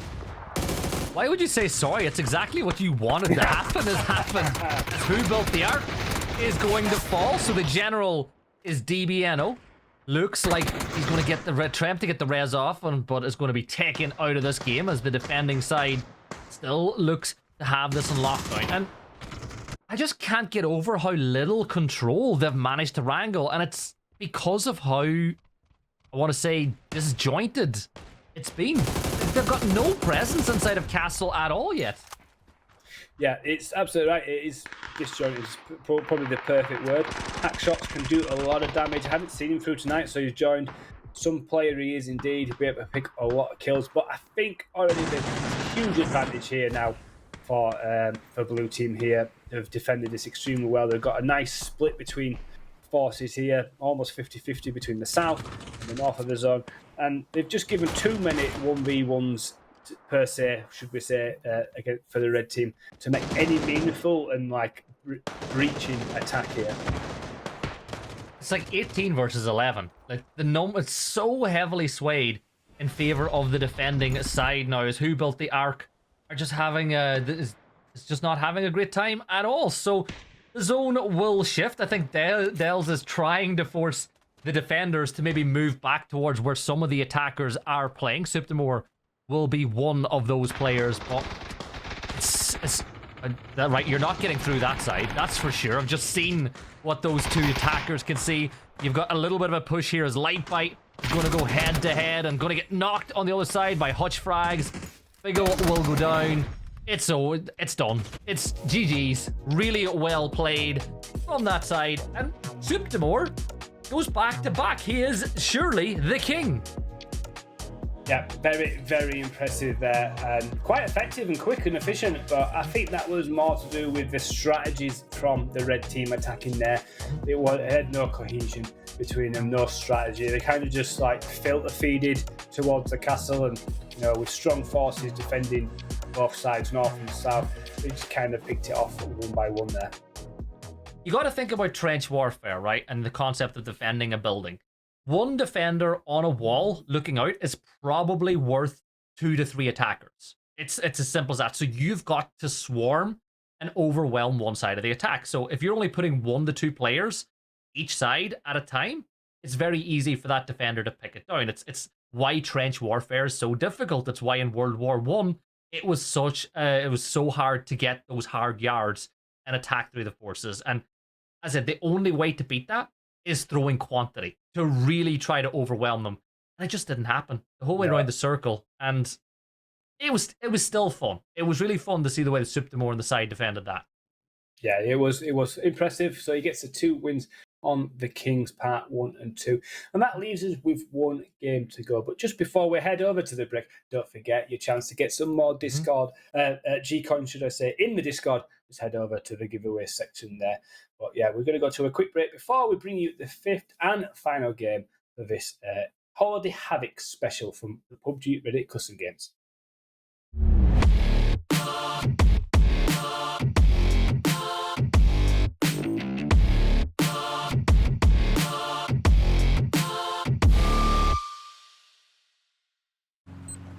Sanhok is a destructible map. A rebalance to the SMG lineup. And solo play for the Win Streak Showdown. All this and more as we dive into the Update 33.1 patch report. First up, it's time to celebrate your chaos. Because Sanhok is becoming a destructible map. Starting this update, parts of buildings, props, and key structures can all be destroyed by explosives or the red zone. It's even getting destructible terrain like Rondo. And speaking of that red zone, it's getting a few changes as well. Sanhok is also seeing some changes to textures, terrain, and more. So be sure to take in its new look before you blow it up. Head on over to the patch notes to check out the changes. Next, we've made some pretty significant adjustments to SMGs in an effort to keep enhancing weapon diversity and making sure SMGs have their own signature feel. Hipfire, movement, and OTS accuracy have all seen big improvements for most of the SMG family. In addition, 9mm ammo weighs less now, so you can carry more with you into the endgame. You can get the full details on the changes by checking out the patch notes. The fan-favorite Win Streak Showdown game mode is also getting some love this update. You can now choose to join the showdown solo instead of with a squad. We've also lowered the number of consecutive match wins needed for maximum rewards from 5 to 3. So drop in and see how far you can go. There's also a new Survivor Pass, ranked Season 33, map bug fixes, and more. So check out the patch notes for full details. Update 33.1 is here. So start your win streak, kit out your SMG, and drop into Sanhok like a wrecking ball. We'll see you on the battlegrounds.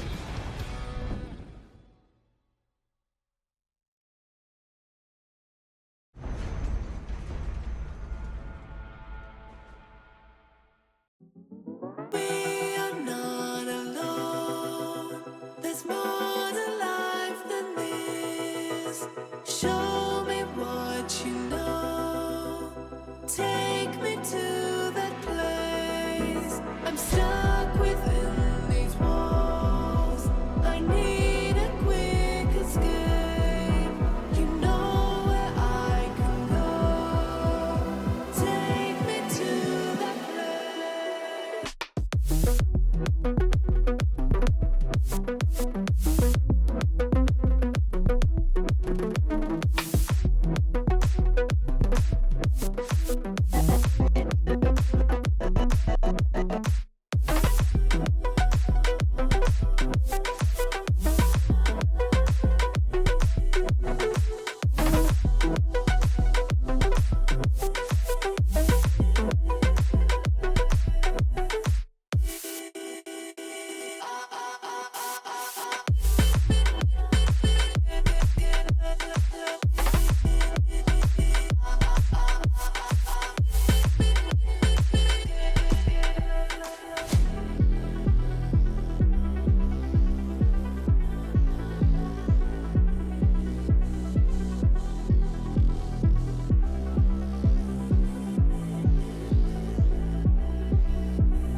We are not alone. There's more.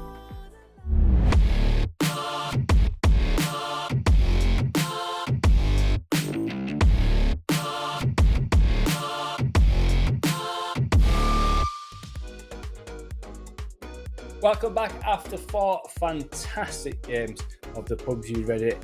Holiday Havoc and Gibson, the 2 games that I was looking forward to served up an absolute treat and pretty much dominant there from Subdimor there, winning both of them, Kings Part 1 and Part 2. But we've got game number 5.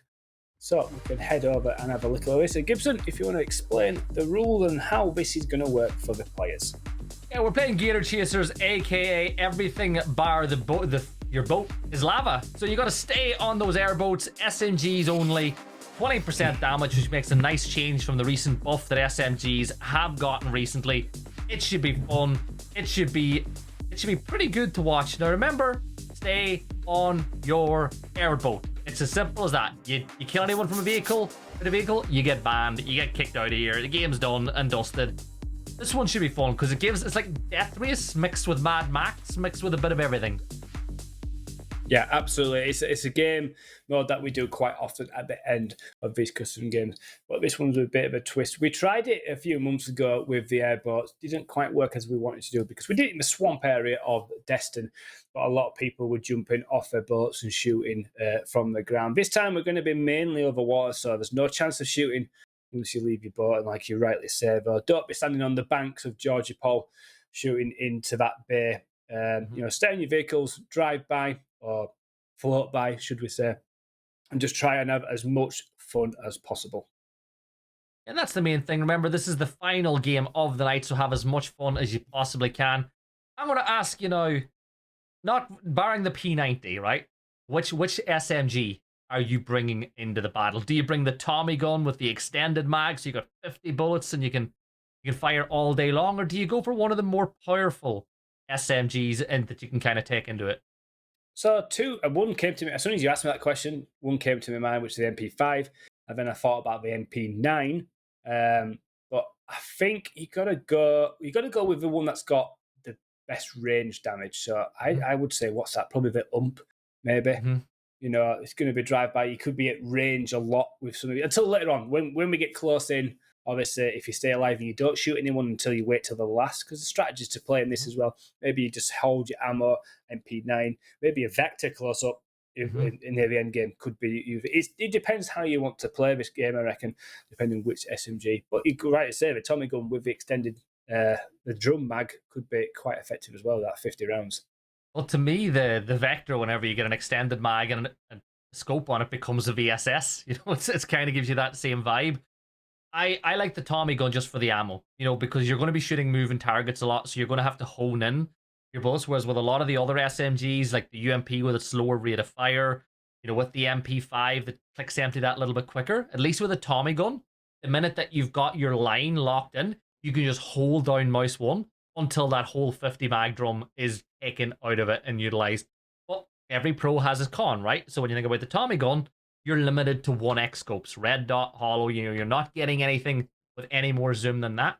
But the main thing is, I feel like extended mags or, you know, extended quick draws are necessary. You need those extra rounds in SMGs, especially with 20% damage.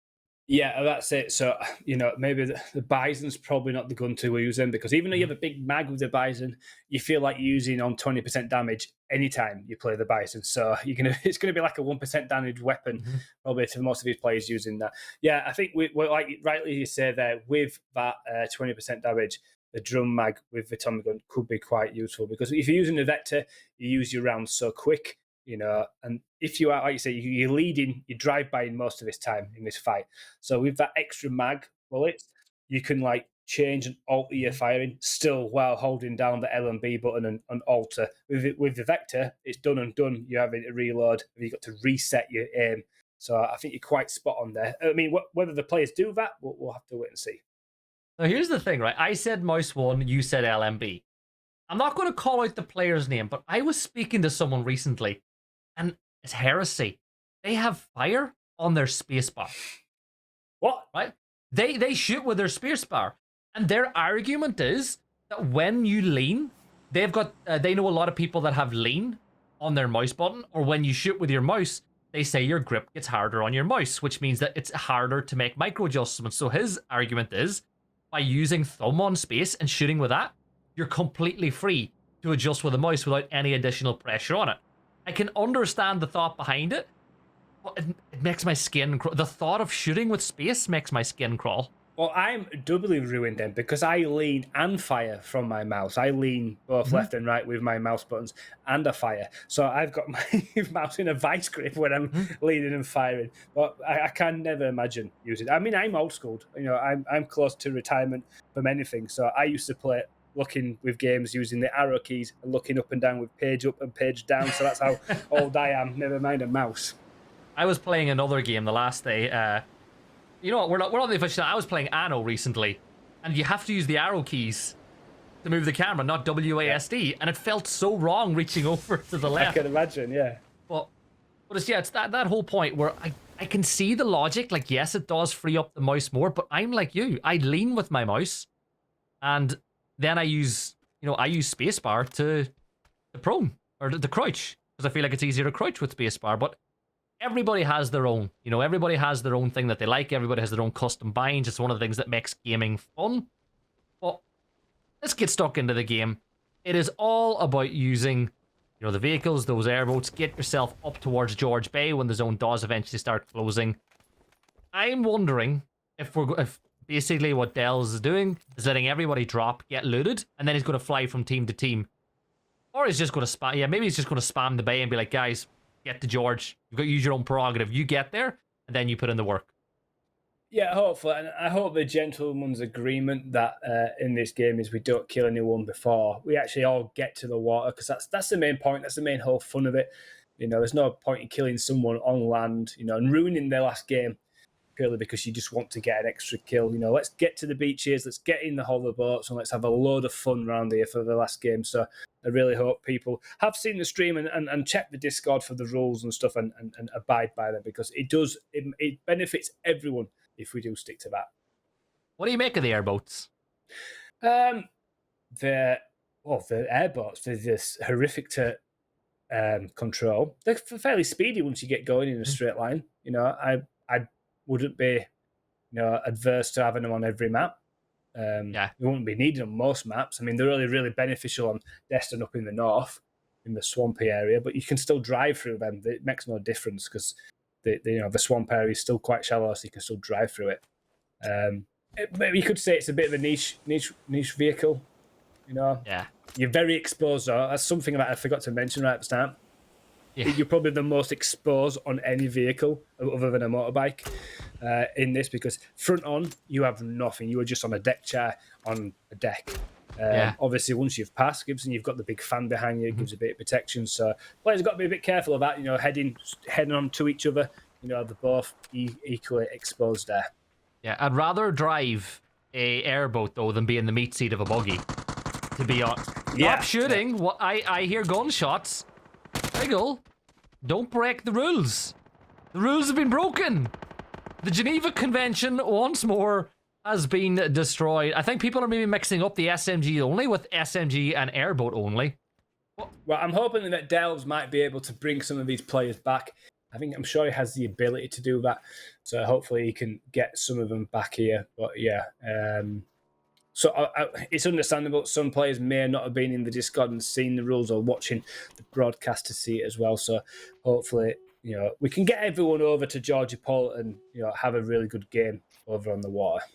Yeah, and reminder for the viewers at home, this is, of course, the PUBG Reddit Customs. We have these events basically every month at this point. All the information will, of course, be on the Twitter and on the Discord, so make sure to ! Discord and join if you want to take part in these customs. This is the final game tonight, but there will be more opportunities inside of January. And look, it is nice every once in a while to just game, to not be playing normals, to not be playing ranked, to just play for the sake of playing and having fun, meeting new people, and of course, running over people on your team with a Dacia.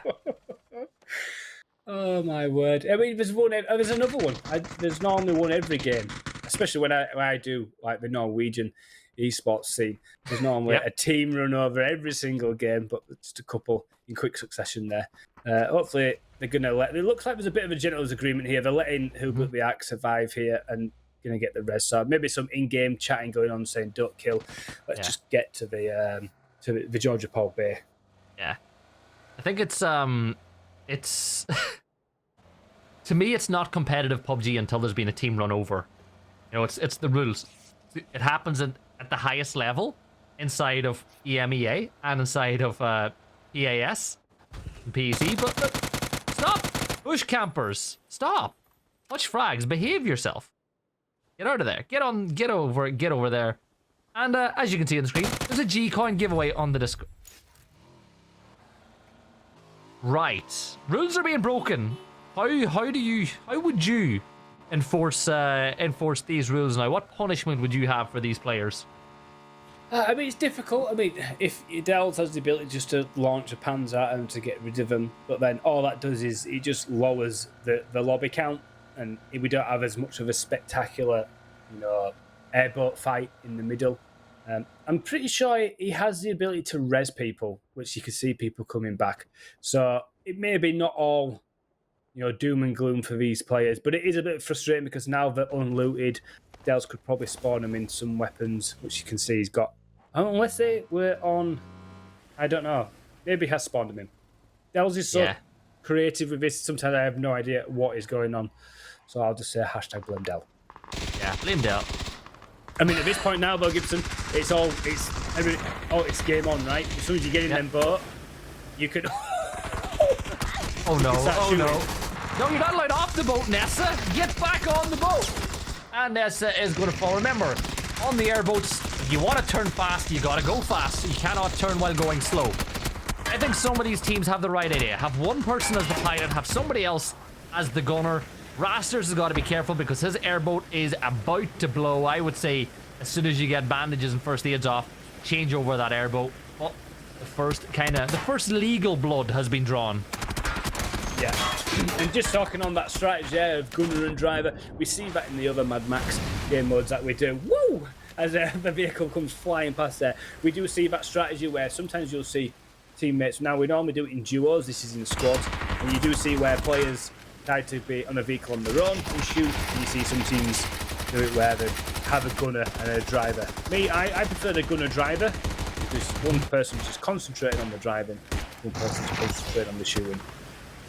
Yeah, we've got Rasters on the hunt now. Maybe destroying the vehicle could be the best play of action, then shooting those little fishies when they're in the water. 350 rounds inside the Bison, so someone's saying, yeah, I'm going to take those rounds, but as you said, This thing is a bit of a water pistol as another boat is about to... Rasters, get off the boat! It's gonna blow! As they switch over once more. Now, it's 20% damage. Does that 20% damage only count on players, or does it count on vehicles too? I would assume it would count on players only. But yeah, Delves would have to confirm that. I know when we play the LMG mode where it's reduced damage, vehicles seem to blow up just as quick, so I think damage on vehicles is standard. Yeah, 3 first aids and 13 bandages for Rasters, so not necessarily in the best position in the world, but I think that what you want to do is get somewhere safe and change over that airboat once more, because I don't think... I think Dale's going to have to spawn them in a little bit quicker at the rate that they are being destroyed. Elsewhere around the map, I think all the teams are now closing in on George Bay, but once that phase 1 pops to phase 2, that's when things are going to get really busy. Yeah, it'll be absolute chaos once we get 20, 30 boats inside that zone. And I think health-wise, you just touched on it there where he didn't have many healths. I think Banshee going to be your way forward, right? Because you can heal while you're driving around here. And with 20% damage, you know, you take quite a few shots and you're only down to 75 HP. But the bandages obviously heal you back up just as normal. And you can't really stick a first aid until you stop still. So I think having heavy bandages, like you see here, got only 12, but he has only got bandages. That's probably the way forward for your medding with boosts as well. How would you bend the rules in the early stages? If you were looking to rule bend, what would your rule bend be? Carry panzers and firearms. Ah, because that could get killed. That's rule breaking. That's rule breaking, yeah. My rule bend, so you know you're talking about tax avoidance versus tax evasion, would be to set on an airboat, don't move, but the minute you get shot, jump out of it. Okay, yeah. You're bending, like, look, we got lots of people, a lot of little fishies. Okay, so another bending rule that I did. Oh, a nice destruction derby style there, bumper guard. Another bending rule. I'd go find a crate and pray that it was a P90. I mean, it's an SMG, right? That's bending the rules, so I'd probably try to do that. That's good rule bending right there. P90, but then you run out of ammo pretty quickly. Yeah, that's true. That's true. Yeah, I think teams have got to think about this strategically. Bush campers, they're playing aggressive as we got some real drive-by action going on here as phase 1 gets closer and closer to closing in on top of these players. One player is going to go DBNO, that's still ×5. Now, this is a problem. Is that going to be a resable player? I think it's going to be very difficult to get any reses on down players in the water. I think it will be as well. And do you get are you killed if you get run over by these boats with them being hoverboat? I'm sure you do, right? It's just like any other vehicle. Yeah. As we just see the kill feed there. I'm trying to remember if gas goes on fire in the water. If you put a gas can on a boat and the explosion, would it? Oh yeah. Would it explode? Mm. Yeah. These are all the things we never see in PUBG, or all the trials of, because we're just so used to the normal meta of just jumping, looting and fighting, and we never see 50 airboats in Georgia Paul's Bay with SMGs. And we've got other reses coming through here on Morax, Adriana here. You could run over them there. Like when that res is happening, you could run, and I think that'd be rule bending, not rule breaking. I mean, it's a legitimate rule. Kill is that if you just run them over with the airboat. I mean, you've got to spot them first, which is a little bit more difficult, I think, in water. Because again, a muscle memory thing is spotting players knocked on ground. You know, just spotting bobbing heads is something you don't normally look for. So I think they'll miss them. As we have still 44 alive, and you know, at the moment the zone is massive here, Gibson, and so there's a lot of space. This will soon get very chaotic as it closes up. Yes, closing quick though. Devastation gets a knock. Whether he'll get the flush is another question. Touch of Madness will finalise out that kill. Suptamore, whose team has won 3 out of the 4 games tonight so far, will be looking for the 5th. Row. There you go. Jolly Nades have made it. I love it. Fantastic. They're rowing the wrong way though. Yeah, I've noticed this. Someone mentioned this. I think it was in a Twitch chat during a PGC thing. We're talking about the rowing is the wrong way. Right? PUBG devs didn't realise that the college people are watching. Yeah. They have motorised power now, so they should be a little bit quicker now. And they're a full 4-man on that, though. So they're going to probably have 2 gunners, maybe 3 gunners. So they'll have some firepower if they're driving around, which when we play the LMG mode, the best way to get rid of players is to team up on one player. Use all your gun on one player. Like And that. that has worked effectively there by getting rid of the vehicle. Maybe that is a quicker way to kill people, Gibson, is by actually blowing up the vehicle as a foreman and actually try to kill the player with their 20% damage. Yeah, Supermore, you got to get yourself on the land. Get yourself somewhere that you can. What has Dark Moon Prince done to himself there, by the way? As half that squad will fall. Supermore's now down to 17 HP as he bandages his way up. But I'd be beaching that. Jet ski. Get yourself on the sand. Get some meds off. Get back in the water. Yeah, I did mention that you are critically exposed on these airboats, but you're not as exposed as Supermore on that jet ski now. He has no cover whatsoever.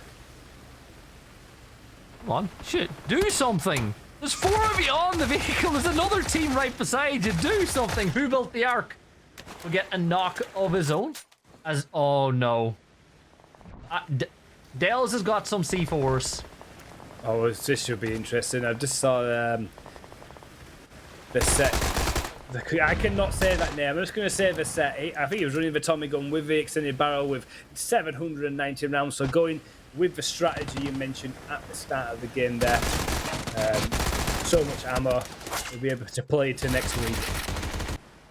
Yeah, the question is, does he have the extended mag? As they've picked Supermore as the target, he's going to go underwater now as phase 2 is closing in. 15 minutes on the clock, and as you can see, the 20% damage is really having an impact as knocks are being very difficult to get taken. Hack shots will get a knock onto Queso, calling Queso, and we're seeing that kill onto Bolino. Carino will be finalized. Diefall's day is done, as is Psycho. And suddenly we're seeing Biggle, don't be at it. Biggle, you're on the beach. Your feet are not on a boat. If he gets the knock, it's over. Favorite to lose. They go out in a 12th place. The carnage on that beach is like a scene out of a D-Day landing. There's just bodies and flames everywhere, and you know, we didn't want to be fighting on the beaches. I almost sound like a quote from Winston Churchill there. We'll beat him on the air, we'll beat him on the land. But as you see, Hamster here getting into his airboat, decides to drive away. That zone is now starting to close up quite a bit. The bridge is no longer in, and these aren't very manoeuvrable until you get a bit of speed. So this could end where everyone's just pretty much stuck in the middle, not being able to turn. Just turn the fans to somebody else. Use the fan to protect yourself. Dark Moon Prince has been knocked for the 455th time in this game, as he sees some of his teammates being eliminated now. Boost Fiend Bond is down, and it looks like Okrasama is going to go try get the res, as my feed pauses, but we're back. We're back in the game. Patrick absolutely decimating people there. My feed also went there as Gibson as well, so I couldn't take over as we both just lost it. But we are back with Who Built the Ark in the water, trying to look around, trying to make it when it's safe to get into his vehicle. Maybe it's a strategy just to lay low for a little bit, let a lot of these players die down and just be killed. You see the real Spudamore now out of his little jet ski and using his airboat as a battering ram, switching seats. Can't really shoot back there. His head-on collision there sends him flying through the air. Really difficult to control there, Gibson, once you get to slow speed. Yeah. Look, it's like I said about Who Built the Ark. It's tax evasion, not tax avoidance. Or sorry, tax avoidance, as he ends the rules and just gives himself a little bit of leeway while he swims, hoping people will ignore the fact that he's here. Schweppe will get a knock as he runs over one of the down players. That player must have got sent flying into the sky, into the blue, right? That's the only... Schweppe can see them, and he's like, they're going to have to come up for air sometime. Good strategy, though, to say. And Devastation did what you mentioned, actually. Like, he was taking damage, high speed, just jumped straight off the boat. You know, there's no fall damage as you come off a vehicle like we used to on land. There's more boats landing in the water. But this is going to make it more difficult now, Gibson, to navigate through these tighter areas, tighter circles. Is, you know, all these little obstacles in the way. It gives people more boats, maybe more cover, also less maneuverability. Yeah, it's the fact that you now have to worry about hitting these stationary objects when you're trying to turn as well. 7 teams left alive, 13 players. Everybody's taking a beating. 3 players up for Ark as he looks to maybe get a little bit of confidence and a little bit of respect back at the end of the night by finishing things off on a high. Supermore still alive as well. Remember, his sides have won 3 of the 4 games so far. He's looking to take 4 out of 5, which would be a nice 80% win rate in customs, which I don't think we've ever seen before. But as Supermore, he's going to have to go under. He's going to have to. The vehicle blows, and he lives to swim another day. But where's he going to med now? The only way he meds is by getting in a vehicle. Can you bandage or drink if you just stood still in the water? That's true. That's his only strategy, right? I think that's the only way he's going to be able to... He's got back in the boat, though, straight away. You see Hackshots here. Just got his leg up on the seat, looking very posy there. His teammate, right... Oh, it's his teammate. God, I thought a team had pulled up right next to him there. Like, why aren't they shooting? But, no, they're still on shoulders. And Supermore comes flying past here as Hackshots tries to deal him damage, but the Blues up may do the damage instead. He's down to about 10 HP. Maybe 5 HP now. As all the teams just taking a breather here, all in the water. Just probably try to med up here, reload the weapons, because you definitely can't reload when you're in the water. Yeah, 10 players left alive. One of them is down as Figgletic will go down. Maybe he can feed information to where Supermore is as he will attempt the bandage. You appreciate the attempt, but there will be no 4 out of 5. Now there's 5 teams left, 9 players, an average of 2 players per team, but in reality, it's not quite that way because one of the players is, of course, Dell, which means there's really 4 teams left and 8 players. And you gotta say, it does look like who built the arc side have a big advantage. They do indeed, but a grenade somewhere there, Gibson. That's not that's tax evasion. That's tax evasion. He's broke the rules. Broke the rules. Well, that's just typical of Hackshots. As we see someone in the rowing boat in your bottom screen there. That's Dell's. It's Dell's. What am I on about? It's Dell's rowing. Just merrily. It's a little nursery rhyme I sing to my son almost every single night. Is that it? It's God. I think it's him. Oh, it's because it's in his POV. I don't see the name tags. I thought everyone was dead for a second. Yeah, it's 5 players left alive. I think at this point, maybe the strategy could be to smash the other team into the blue. You know, bump one of these airboats out. Hope the blue does enough damage that you can then finish them off. Light fight. Things not looking good as Hackshots gets the kill, and now it's a 3 versus 1. And the last player alive is going to be on the Haunted team. You just gotta find them. Where is the... There you go. There's the last player. Damage being dealt. They just get in the sea. This is genius. This is genius. Oh, what? Did he just jump on the boat? He did. That was incredible. What a strat that was. Well, Snowman Soldiers take the win and 16 kills is an impressive value as Lassegroin gets 7, Hackshots gets 7 as well. 2 players getting 14 kills, which is a massive chunk of the entire lobby. But that is that for customs on the night. So this is where I ask you, Apocalypse, which of the games did you enjoy most tonight? Oh, I've got to say, I mean, beforehand, I was looking forward to the Kings Part 1 and 2. And yeah, the first game was brilliant. I enjoyed that first Kings Part 1. I thought it was... The second game obviously went through really quickly. I thought the strategy from the attacking team wasn't quite on point, so it was ended pretty quickly. But it was a sluggish of a fight. You know, it was a war of attrition for that one. So, yeah, I'm going to say game number 3 was probably my favourite. And back to you, which one was your standout one? Game 1 was enjoyable, but as someone who loves strategy and who loves the competitive esports scene, games 3 and 4, to me, really scratched that itch because there was strategy involved. You did have to think about how you were playing it, and I definitely would love to see those again, but it was a lot of fun, and of course we've given away quite a few G-Coin as ready tonight, and Apocalypse, I'm not wrong, we've got a few more still to give away for people if they check on the Discord. Absolutely true. Yeah, head over to the Discord to try win yourself 500 G-Coin. But we are pretty much done there. But if you want to join in next year's custom games, you can do so. We'll be coming back during... You've used it. I've used You've what? used it. Next year. You've used the next year thing because it's next month. It is, yeah. And it's just another year older, aren't we? But yeah, next year we'll be back on January the 25th there. And that'll be back to our usual standard. It'll be season 3, so that'll be back to our tournament style there, where points are delivered for kills. Not for kills. I should not say that. It's no kills, points its placements and survivability as well. So Gibson, you've joined us tonight. It's been an absolute pleasure to have you alongside me, working along once again. Not as many nerves as I had the first time I ever worked with you, but it's been very, very funny. How have you enjoyed it tonight?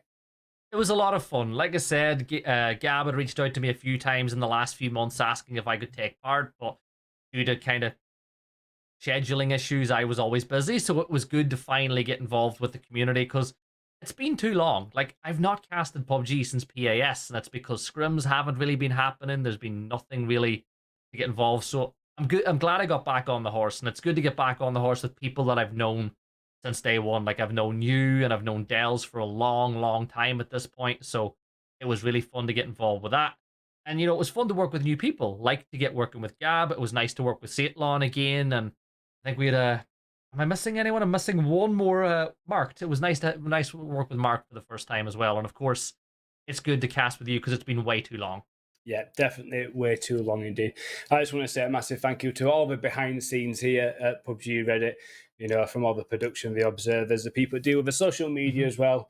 There's a lot of work that goes in to putting these shows on. And a big thank you to all the players, our content creators that have come and joined us as well. It's absolutely brilliant to have you aboard. Thank you to PUBG as well for giving all the G-Coin out for everyone as well. We are just about there for the end of the show. So I just want to say a Merry Christmas. I hope you all enjoy your holidays and have a Happy New Year. And Gibson, I'm going to give you the honour to see off the show.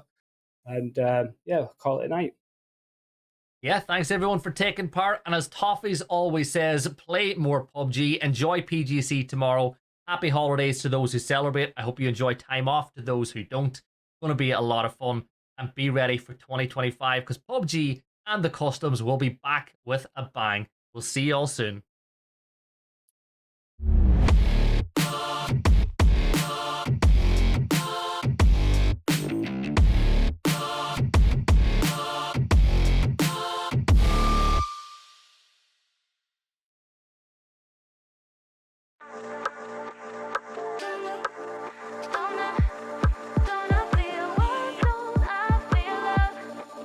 See the flaws been beneath me. Crazy how it's easy to see. Nah, I let it move and control me. Gone with the stars, don't even try to get me back for the night. I feel love like Donna.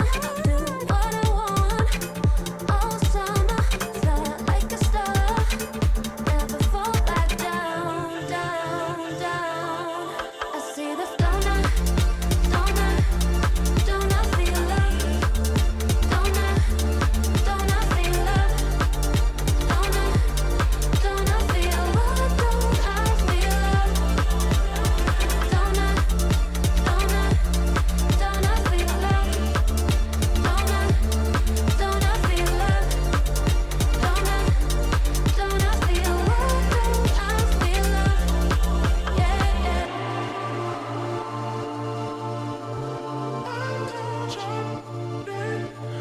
Make it break through the ceiling. Can't you see I'm willing to let it go? Yeah, nah. I let it move and control me. Gone with the stars, don't even try to get me back for the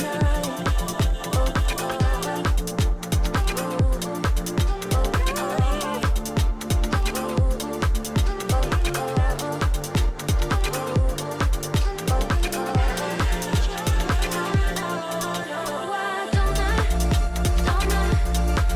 I feel love?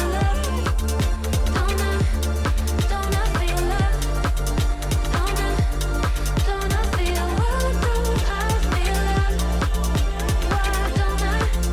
Why don't I feel love?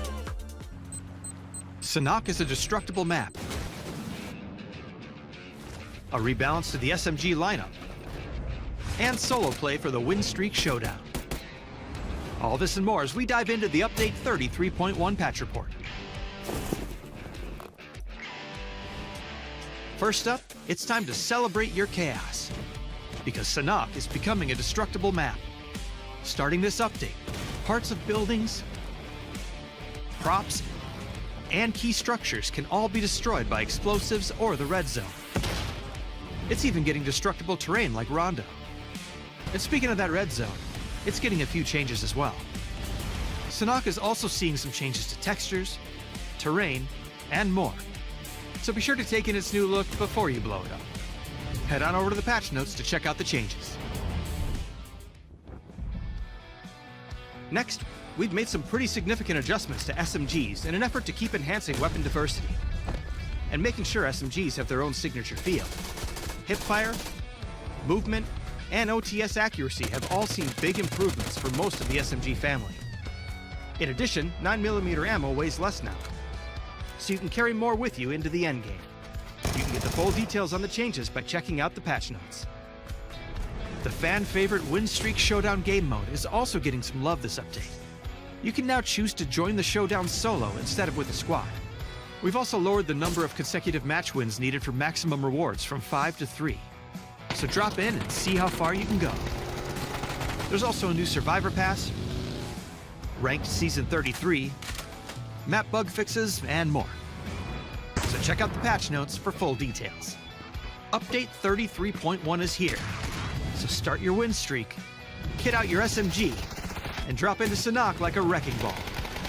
We'll see you on the Battlegrounds.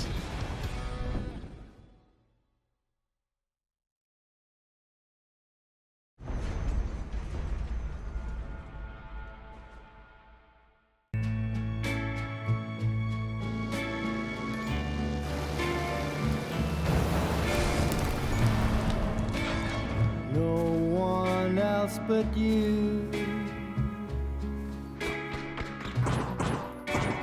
Catch me when I'm falling. No one else but you. When the evening comes and the stars appear, it's the greatest thrill to know I'm near to you. No one else but you.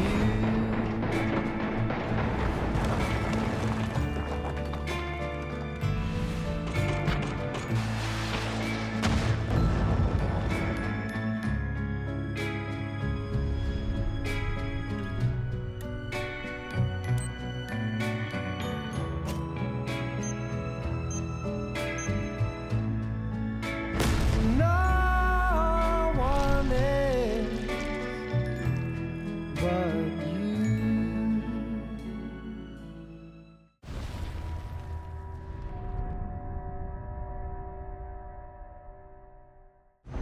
Welcome. It is my pleasure to introduce you to Cruising Chaos. We've set the stage, and Sanhok stands ready. And now, it must be knocked down. The covert deliveries of heavy weaponry are not just for flash and flare. They are your new tools of survival. Each one finely tuned for maximum destruction. Likely more than you expect. This battleground, once familiar, will evolve into a more ruthless, more cunning, and, dare I say, more destructive arena. Let us begin. Now, we watch to see who will stand atop the rubble.